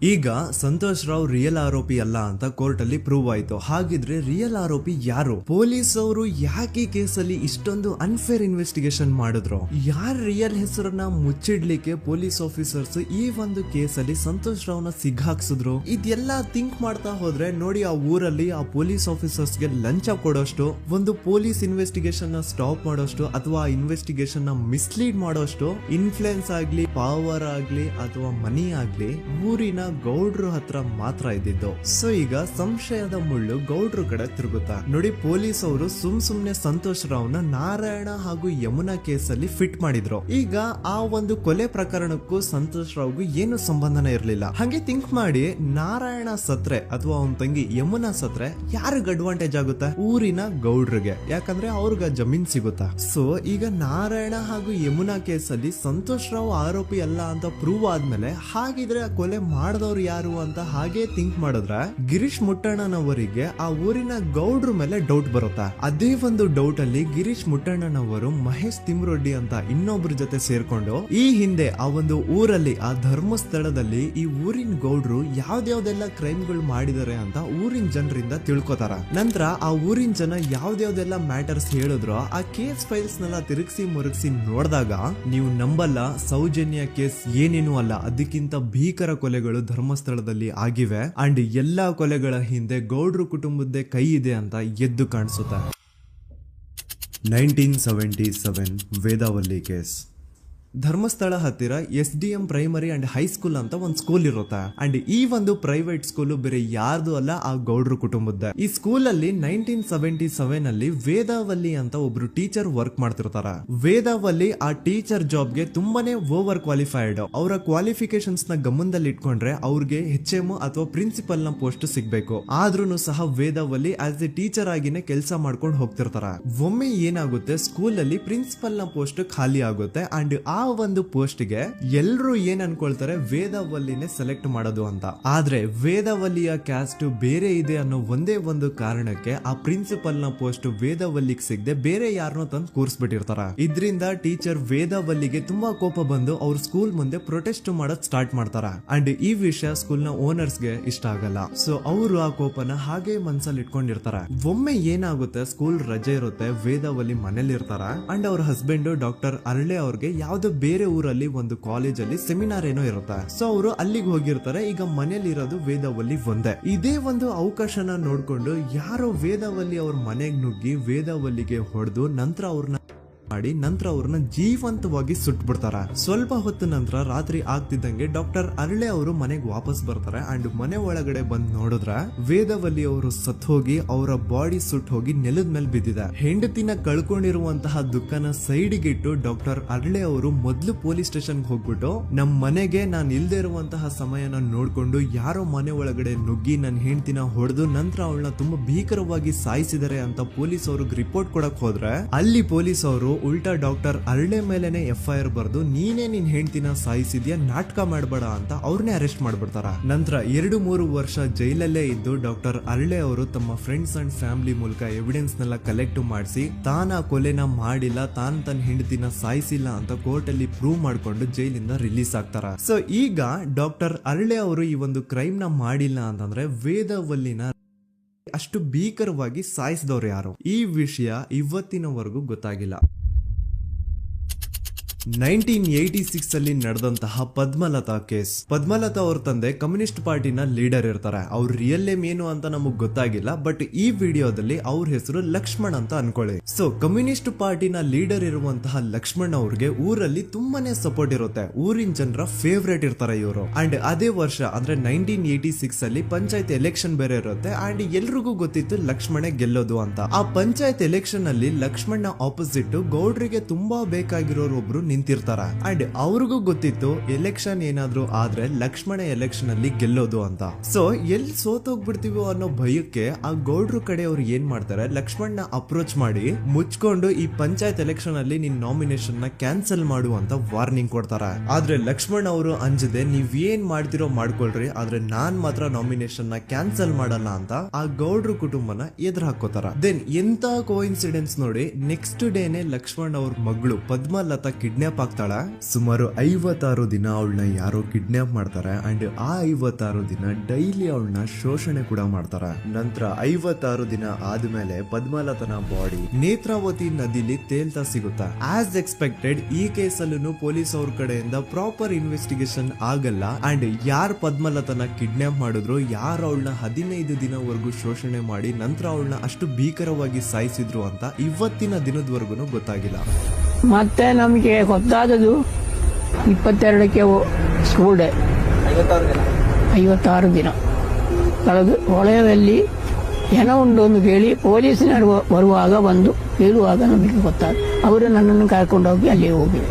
ಇನ್ನೊಂದು ಲಾಸ್ಟ್ ಕೇಸ್ ಇದೆ, ಇದು ಅರ್ಲಿ 2000 ಅಲ್ಲಿ ನಡೆದಿರೋದು. ಇವ್ರದ್ದು ಅಷ್ಟಾಗಿ ಡೀಟೇಲ್ಸ್ ನಾನು ಹೇಳಲ್ಲ, ಜಸ್ಟ್ ಮೇಲ್ ಹೇಳ್ತೀನಿ. 2000 ಇಸ್ವಿಯಲ್ಲಿ ಧರ್ಮಸ್ಥಳದಲ್ಲಿ 2 ಫಿನಾನ್ಸ್ ಬ್ಯಾಂಕ್ ಇರ್ತಾವೆ. ಒಂದು ಅಗೇನ್ ರಿಯಲ್ ನೇಮ್ ತಗೊಳ್ಳೋದು ಬೇಡ, ಲೈಕ್ ಜಸ್ಟ್ ಸಹಕಾರ ಗ್ರಾಮೀಣ ಬ್ಯಾಂಕ್ ಅನ್ಕೊಳ್ಳಿ. ಅಂಡ್ ಇನ್ನೊಂದು ಬಂದ್ಬಿಟ್ಟು SDM ಫೈನಾನ್ಸ್ ಪ್ರೈವೇಟ್ ಲಿಮಿಟೆಡ್. ಈ SDM ಫೈನಾನ್ಸ್ ಪ್ರೈವೇಟ್ ಲಿಮಿಟೆಡ್ ಬಂದು ಗೌಡ್ರು ಕುಟುಂಬ ಅವ್ರಿಗೆ ಸೇರಿದ್ದು. ಆ ಕಡೆ ಇವ್ರ ಆಪೋಸಿಟ್ ಏನದು ಗ್ರಾಮೀಣ ಬ್ಯಾಂಕ್ ಇತ್ತು, ಅದರಲ್ಲಿ ಒಬ್ಬ ಮ್ಯಾನೇಜರು ಬಡವ್ರಿಗೆ ಸಹಾಯ ಆಗ್ಲಿ ರೈತರಿಗೆ ಸಹಾಯ ಆಗ್ಲಿ ಅಂತ ತುಂಬಾ ಕಡಿಮೆ ಬಡ್ಡಿಗೆ ಲೋನ್ ಕೊಡ್ತಿರ್ತಾನೆ. ಇದರಿಂದಾಗಿ ಧರ್ಮಸ್ಥಳದಲ್ಲಿ ಆಲ್ಮೋಸ್ಟ್ ಎಲ್ಲಾ ಕಸ್ಟಮರ್ಸ್ ಆ ಗ್ರಾಮೀಣ ಬ್ಯಾಂಕ್ ಕಡೆಗೆ ಹೋಗ್ತಿರ್ತಾರ. SDM ಫೈನಾನ್ಸ್ ಪ್ರೈವೇಟ್ ಲಿಮಿಟೆಡ್ ಕಡೆಗೆ ಯಾರು ಬರ್ತಿರಲ್ಲ. ಇದರಿಂದ ಗೌಡ್ರಿಗೆ ಲಾಸ್ ಆಗ್ತಿರುತ್ತಾ. ಸೊ ಅವ್ರೇನ್ ಮಾಡ್ತಾರೆ, ಆ ಗ್ರಾಮೀಣ ಬ್ಯಾಂಕ್ ನ ಮ್ಯಾನೇಜರ್ ಏನಿದ್ನೋ ಅವನ್ಗೆ ಒಂದು ಸ್ವೀಟ್ ವಾರ್ನಿಂಗ್ ಕೊಡ್ತಾರ. ಮುಚ್ಕೊಂಡು ಇನ್ಮೇಲೆ ಇಂದ ನಿನ್ ಲೋನ್ಸ್ ಕೊಡೋದನ್ನ ನಿಲ್ಸ್ಬಿಡು. ಇನ್ ಕೇಸ್ ಲೋನ್ ಕೊಟ್ರು ನಾವ್ ಯಾವ ಇಂಟ್ರೆಸ್ಟ್ ರೇಟ್ ಗೆ ಲೋನ್ ನ ಕೊಡ್ತಾ ಇದೀವೋ ಅದೇ ರೇಟ್ ಗೆ ನೀನು ಕೊಡುವ ಅಂತ ಫೋರ್ಸ್ ಮಾಡ್ತಾರ. ಆದ್ರೆ ಆ ಗ್ರಾಮೀಣ ಬ್ಯಾಂಕ್ ನ ಮ್ಯಾನೇಜರ್ ಇದ್ಯಾವುದನ್ನು ಕಿವಿಗೆ ಹಾಕೊಳ್ಳಾರ್ದೆ ಅವನ್ ಕೆಲಸ ಅವ್ನ್ ಮಾಡ್ಕೊಂಡು ಹೋಗ್ತಾನ. ದೆನ್ ಸಡನ್ಲಿ ಒಂದು ದಿನ ಬ್ಯಾಂಕ್ ಮ್ಯಾನೇಜರ್ ನ ಹೆಂಡತಿನ ಮನೆ ಒಳಗಡೆನೆ ನುಗ್ಗಿ ಯಾರು ಮಾಡಿ ತುಂಬಾ ಭೀಕರವಾಗಿ ಸಾಯಿಸ್ಬಿಡ್ತಾರ. ಇದರ ರಿಗಾರ್ಡಿಂಗ್ ಆ ಬ್ಯಾಂಕ್ ಮ್ಯಾನೇಜರ್ ಪೊಲೀಸ್ ಸ್ಟೇಷನ್ ಅಲ್ಲಿ ಕಂಪ್ಲೇಂಟ್ ಕೊಡಕ್ ಹೋದ್ರೆ ಪೊಲೀಸ್ ಅವರು ಉಲ್ಟಾ ಆ ಬ್ಯಾಂಕ್ ಮ್ಯಾನೇಜರ್ ಹೆಸರಲ್ಲೇ FIR ಬರ್ದು ನೀನೇ ನಿನ್ ಹೆಂಡತಿನ ಸಾಯಿಸಿದ್ಯಾ ಅಂತ ಅವನ್ನೇ ಅರೆಸ್ಟ್ ಮಾಡ್ಬಿಡ್ತಾರ. ನಂತರ 1-2-3 ವರ್ಷ ಆ ಬ್ಯಾಂಕ್ ಮ್ಯಾನೇಜರ್ ಜೈಲಲ್ಲಿ ಇರ್ತಾನೆ. ಅದಾದ್ಮೇಲೆ ಅವನ ಕ್ರೈಮ್ ನ ಮಾಡಿಲ್ಲ ಅಂತ ಕೋರ್ಟ್ ಅಲ್ಲಿ ಪ್ರೂವ್ ಆಗುತ್ತೆ. ಆದ್ರೆ ರಿಯಲ್ ಕ್ರೈಮ್ ಮಾಡಿದವರು ಯಾರು ಅಂತ still it's A question mark. And ಇನ್ನೊಂದು ನಾರಾಯಣ ಅಂಡ್ ಯಮುನಾ ಕೇಸ್ ಬಗ್ಗೆ ಅಂತೂ ನಾನು ಆಗ್ಲೇ ನಿಮ್ಗೆ ಎಕ್ಸ್ಪ್ಲೇನ್ ಮಾಡಿದೆ. ಸೊ ಎಂತ ಕೋ ಇನ್ಸಿಡೆಂಟ್ಸ್ ಗಳು ನೋಡಿ, ಯಾರೆಲ್ಲ ಆ ಧರ್ಮಸ್ಥಳದಲ್ಲಿ ಗೌಡ್ರು ಕುಟುಂಬನ ಎದುರಾಕೊಂಡಿದಾರೋ ಅವ್ರ ಜೀವನದಲ್ಲಿ ಏನೋ ಒಂದು ತುಂಬಾ ದೊಡ್ಡ ದುರಂತ ನಡೆದು ಹೋಗುತ್ತಾ. ಅಂಡ್ ಸರ್ಪ್ರೈಸಿಂಗ್ಲಿ ಅವ್ರ ಕೇಸಲ್ಲಿ ಪೊಲೀಸ್ ಅವ್ರ ಕಡೆಯಿಂದ ಪ್ರಾಪರ್ ಇನ್ವೆಸ್ಟಿಗೇಷನ್ ಆಗಲ್ಲ. ಅಂಡ್ ಯಾರ ಕ್ರೈಮ್ ನ ಮಾಡಿದ್ರು ಅಂತ ಯಾವತ್ತೂ ಹೊರಗ್ ಬರೋದೇ ಇಲ್ಲ. ಸೊ ಈ ಗೌಡ್ರು ಕುಟುಂಬದವರು ಧರ್ಮಸ್ಥಳದಲ್ಲಿ ಬೇಜನ್ ಕರ್ಮಕಾಂಡಗಳನ್ನ ಮಾಡಿದ್ದಾರೆ. ಅಂಡ್ ಅವ್ರ ಪವರ್ ಅಂಡ್ ಅವ್ರಿಗಿರುವಂತಹ ಇನ್ಫ್ಲೂಯೆನ್ಸ್ ಇಂದ ಆ ಎಲ್ಲಾ ಕೇಸ್ ನ ಮುಚ್ಚಾಕಿದ್ದಾರೆ ಅಂತ ಮಹೇಶ್ ಹಾಗೂ ಗಿರೀಶ್ ಮುಟ್ಟಣ್ಣನವರ ಹೇಳಿಕೆ ಆಗಿದೆ. ಸೊ ಗೌಡ್ರು ಫ್ಯಾಮಿಲಿನ ಟ್ರ್ಯಾಕ್ ರೆಕಾರ್ಡ್ ನೋಡಿದ್ರೆ ಧರ್ಮಸ್ಥಳದಲ್ಲಿ ಒಂದು ಹುಡುಗಿನ ರೇಪ್ ಅಂಡ್ ಮರ್ಡರ್ ಮಾಡಿ ದೆನ್ ಪೊಲೀಸ್ ಅವ್ರಿಗೆ ಲಂಚ ಕೊಟ್ಟು ಇನ್ವೆಸ್ಟಿಗೇಷನ್ ನ ಮಿಸ್ಲೀಡ್ ಮಾಡೋಷ್ಟು ಪವರ್ ಇನ್ಫ್ಲೂಯೆನ್ಸ್ ಈ ಗೌಡ್ರು ಕುಟುಂಬಕ್ಕೆ ಮಾತ್ರ ಇರೋದು. ಈಗ ಸಂತೋಷ್ ರಾವ್ ಅಂತೂ ಸೌಜನ್ಯ ಕೇಸಲ್ಲಿ ಆರೋಪಿ ಅಲ್ಲ ಅಂತ ಪ್ರೂವ್ ಆಯ್ತು. ಹಾಗಿದ್ರೆ ರಿಯಲ್ ಆರೋಪಿ ಯಾರು? ನೆನಪು ಮಾಡ್ಕೊಳ್ಳಿ, 11 ಅಕ್ಟೋಬರ್ 2012 ಸಂಜೆ 5 ಗಂಟೆ ಹಾಗೆ ಬಾಹುಬಲಿ ಬೆಟ್ಟದಲ್ಲಿ ಸಂತೋಷ್ ರಾವ್ ತನ್ನ ಪಾಡಿಗೆ ತಾನು ಸೀನರೀಸ್ ನ ಎಂಜಾಯ್ ಮಾಡ್ಕೊಂಡು ಸುಮ್ನೆ ಕೂತಿರ್ಬೇಕಾದ್ರೆ ಅವನ ಹತ್ರ 5 ಜನ ಕಿಡಿಗೇಡಿಗಳು ಬಂದು ಜಗಳ ತೆಗಿತಾರ. ಆ 5 ಜನ ಕಿಡಿಗೇಡಿಗಳು ಯಾರು ಅಂತ ನಾನು ಇಲ್ಲಿವರೆಗೂ ನಿಮ್ಗೆ ಹೇಳಿಲ್ಲ. ಸೊ ಅವರು ಬೇರೆ ಯಾರು ಅಲ್ಲ, ಚಿಕ್ಕ ಗೌಡ್ರು ಮಗ ನಿಶಾಂತ್ ಜೈನ್ ನ ವೆರಿ ಕ್ಲೋಸ್ ಫ್ರೆಂಡ್ಸ್. ಅವ್ರು ದಣಿ ಮಾಡಿರುವಂತಹ ಕ್ರೈಮ್ ಅಲ್ಲಿ ಬೇರೆ ಯಾರನ್ನಾದ್ರೂ ಸಿಗಿಸ್ಬೇಕಲ್ಲ ಅಂತ ಇವ್ರು ಬಕ್ರ ಹುಡುಕ್ತಾ ಇರ್ಬೇಕಾದ್ರೆ ಆಗ ಇವ್ರಿಗೆ ಸಿಗೋದೆ ಸಂತೋಷ್ ರಾವ್. ಅಗೇನ್ ಇನ್ನೊಂದು ಎಂತ ಕೋಇನ್ಸಿಡೆನ್ಸ್ ನೋಡಿ, ಸಂತೋಷ್ ರಾವ್ ಸೌಜನ್ಯ ಕೇಸಲ್ಲಿ ಅರೆಸ್ಟ್ ಆದ ನಂತರ ಚಿಕ್ಕ ಗೌಡ್ರು ಮಗ ನಿಶಾಂತ್ ಜೈನ್ ದೇಶನೇ ಬಿಟ್ಟು ಹೋಗ್ಬಿಡ್ತಾನೆ. ಈ ಕೇಸಲ್ಲಿ ಚಿಕ್ಕ ಗೌಡ್ರು ಮಗ ಇನ್ವಾಲ್ವ್ಮೆಂಟ್ ಇದೆ ಅಂತ ಯಾರಿಗೂ ಡೌಟೇ ಬರ್ತಾ ಇರ್ಲಿಲ್ಲ. ಡೌಟ್ ಯಾವಾಗ ಬಂತು ಅಂದ್ರೆ ಆ 5 ಜನ ಕಿಡಿಗೇಡಿಗಳು ಯಾರು ಸಂತೋಷ್ನ ಈ ಒಂದು ಕೇಸಲ್ಲಿ ಸಿಗಾಕ್ಸಿದ್ರು ಆ 5 ಜನರಲ್ಲಿ ಒಬ್ಬ ರವಿ ಪೂಜಾರಿ ಅಂತಾನು ಇರ್ತಾನೆ. ಅವನ್ಗೆ ತಾನು ತಪ್ಪು ಮಾಡಿದೀನಿ ಅಂತ ಗಿಲ್ಟ್ ಕಾಡುತ್ತೋ ಅಥವಾ ಬೇರೆ ಏನೋ ಗೊತ್ತಿಲ್ಲ, ಆದ್ರೆ ಅವನೇ ಸ್ವತಃ ಪೊಲೀಸ್ ಅವ್ರ ಹತ್ರ ಹೋಗ್ಬಿಟ್ಟು ಸೌಜನ್ಯ ಕೇಸಲ್ಲಿ ನಿಜವಾದ ಆರೋಪಿ ಸಂತೋಷ್ ಅಲ್ಲ ಕಂಡ್ರು, ಅವನ್ನ ಸುಮ್ನೆ ಸಿಗಾಕ್ಸಿರೋದಷ್ಟೇ, ನಿಜವಾದ ಆರೋಪಿಗಳು ಚಿಕ್ಕ ಗೌಡ್ರು ಮಗ ನಿಶಾಂತ್ ಜೈನ್ ಅಂಡ್ ಅವನ್ ಫ್ರೆಂಡ್ಸ್ ಸೂರಜ್, ಕಿರಣ್ ಅಂಡ್ ಕಣ್ಮಣಿ ಅಂತ. ಈ ಎಲ್ಲಾ ವಿಷಯನ ರವಿ ಪೂಜಾರಿ ಪೊಲೀಸ್ ಅವ್ರಿಗೆ ತಿಳಿಸ್ತಾನೆ. ಅಗೇನ್ ಎಂತ ಒಂದು ಕೋಇನ್ಸಿಡೆನ್ಸ್ ನೋಡಿ, ಈ ವಿಷಯಗಳನ್ನ ಊರಿನ ಜನರು ಮುಂದೆ ಹೇಳಿದಂತಹ ರವಿ ಪೂಜಾರಿ ಆಕಸ್ಮಿಕವಾಗಿ ಸತ್ತು ಹೋಗ್ಬಿಡ್ತಾನೆ. ಇವನು ಹೇಳಿದ್ದು ನಿಜ ಅಂತ ಜನರಿಗೆ ಯಾವಾಗ ಕನ್ಫರ್ಮ್ ಆಗುತ್ತೆ ಅಂದ್ರೆ ಸೌಜನ್ಯಗೆ ತುಂಬಾ ಹತ್ರವಾದವ್ರು ಒಬ್ರು ಯಶೋಧ ಅನ್ನೋರು ಕೋರ್ಟ್ ಅಲ್ಲಿ ಬಂದ್ಬಿಟ್ಟು ಸೌಜನ್ಯ ಕೊಲೆ ಆಗಿದ್ದ ದಿನ ಆ ಒಂದು ಸ್ಪಾಟ್ ಅಲ್ಲಿ ನಾನು ಈ 3 ಜನರನ್ನ ನೋಡಿದ್ದೆ ಅಂತ ಸಾಕ್ಷಿ ಹೇಳ್ತಾರ. ಈಗ ಎಲ್ಲಾ ಡಾಟ್ಸ್ ನ ಕನೆಕ್ಟ್ ಮಾಡ್ತಾ ಹೋದ್ರೆ ಸೌಜನ್ಯ ಕೇಸ್ ಒಂದೇ ಅಲ್ಲ, ನಾರಾಯಣ ಹಾಗೂ ಯಮುನಾ ಕೇಸಲ್ಲೂ, ವೇದವಲ್ಲಿ ಕೇಸಲ್ಲೂ, ಆ ಬ್ಯಾಂಕ್ ಮ್ಯಾನೇಜರ್ ನ ಕೇಸಲ್ಲೂ ಹಾಗೂ ಪದ್ಮಲತಾ ಕೇಸಲ್ಲೂ ಸೀದಾ ಡೈರೆಕ್ಟ್ ಡೌಟ್ ಬರೋದೆ ಊರಿನ ಗೌಡ್ರ ಮೇಲೆ. I really want to appreciate Kudla rampage YouTube channel, third eye YouTube channel, Girish ಮುಟ್ಟಣ್ಣನವರು ಸರ್ ಹಾಗೂ ಮಹೇಶ್ ಅವರು ಅಂಡ್ ಆಲ್ ಅದರ್ಸ್. ಇವರ ಕಾನ್ಸ್ಟೆಂಟ್ ಎಫರ್ಟ್ಸ್ ಇಂದಾನೆ ಸತ್ಯ ಏನಂತ 1 by 1 ಹೊರಗೆ ಬರ್ತಿದೆ and they are trying their level best to catch real criminals. At present Sowjanya case ಬಗ್ಗೆ ಅಪ್ಡೇಟ್ ಏನು ಅಂತಂದ್ರೆ ಹೈಕೋರ್ಟ್ ವರೆಗೂ ಈ ಒಂದು ಕೇಸ್ ಹೋಗಿದೆ ಅಂಡ್ ಈ ಕೇಸ್ ಅಲ್ಲಿ ಈಗ ಇನ್ನೊಮ್ಮೆ ಮತ್ತೆ ಫ್ರೆಶ್ ಆಗಿ ರೀಇನ್ವೆಸ್ಟಿಗೇಷನ್ ಸ್ಟಾರ್ಟ್ ಆಗಬೇಕು ಅಂತ ಹೋರಾಟ ನಡೀತಿದೆ. ಸದುತ ಪ್ರಜೆಗಳೇ, ಇದಾಗಿತ್ತು ಸೌಜನ್ಯ ಕೇಸ್ ಬಗ್ಗೆ ನಮ್ಮ ಒಂದು ಡೀಟೇಲ್ಡ್ ವಿಡಿಯೋ. ಈ ವಿಡಿಯೋದಲ್ಲಿ ನನ್ನಿಂದ ಎಲ್ಲಾದ್ರೂ ಏನಾದ್ರೂ ಚಿಕ್ಕ ಪುಟ್ಟ ಇನ್ಫಾರ್ಮೇಶನ್ ಮಿಸ್ ಆಗಿದ್ರೆ ಅಥವಾ ಮಿಸ್ಟೇಕ್ ಆಗಿದ್ರೆ ಅದನ್ನ ದಯವಿಟ್ಟು ಕಮೆಂಟ್ ಸೆಕ್ಷನ್ ಅಲ್ಲಿ ಹೈಲೈಟ್ ಮಾಡಿ. ಈ ವಿಡಿಯೋ ಯಾವಾಗ ಯೂಟ್ಯೂಬ್ ಇಂದ ಡಿಲೀಟ್ ಆಗುತ್ತೋ ನನ್ಗಂತೂ ಗೊತ್ತಿಲ್ಲ. ಸೊ ಪ್ಲೀಸ್ ಆದಷ್ಟು ಬೇಗ ಇದನ್ನ ಎಲ್ಲಾ ಕಡೆ ಶೇರ್ ಮಾಡಿ. ಓಕೆ ಪ್ರಜೆಗಳೇ, ಇವತ್ತಿಗಿಷ್ಟು ಸಾಕು ಅನ್ಕೊಳ್ತೀನಿ. ನಾನು ನಿಮ್ಮ ದೂತ ಸಮೀರ್ MD. ಮತ್ತೆ ಸಿಗ್ತೀನಿ ನೆಕ್ಸ್ಟ್ ವಿಡಿಯೋದಲ್ಲಿ.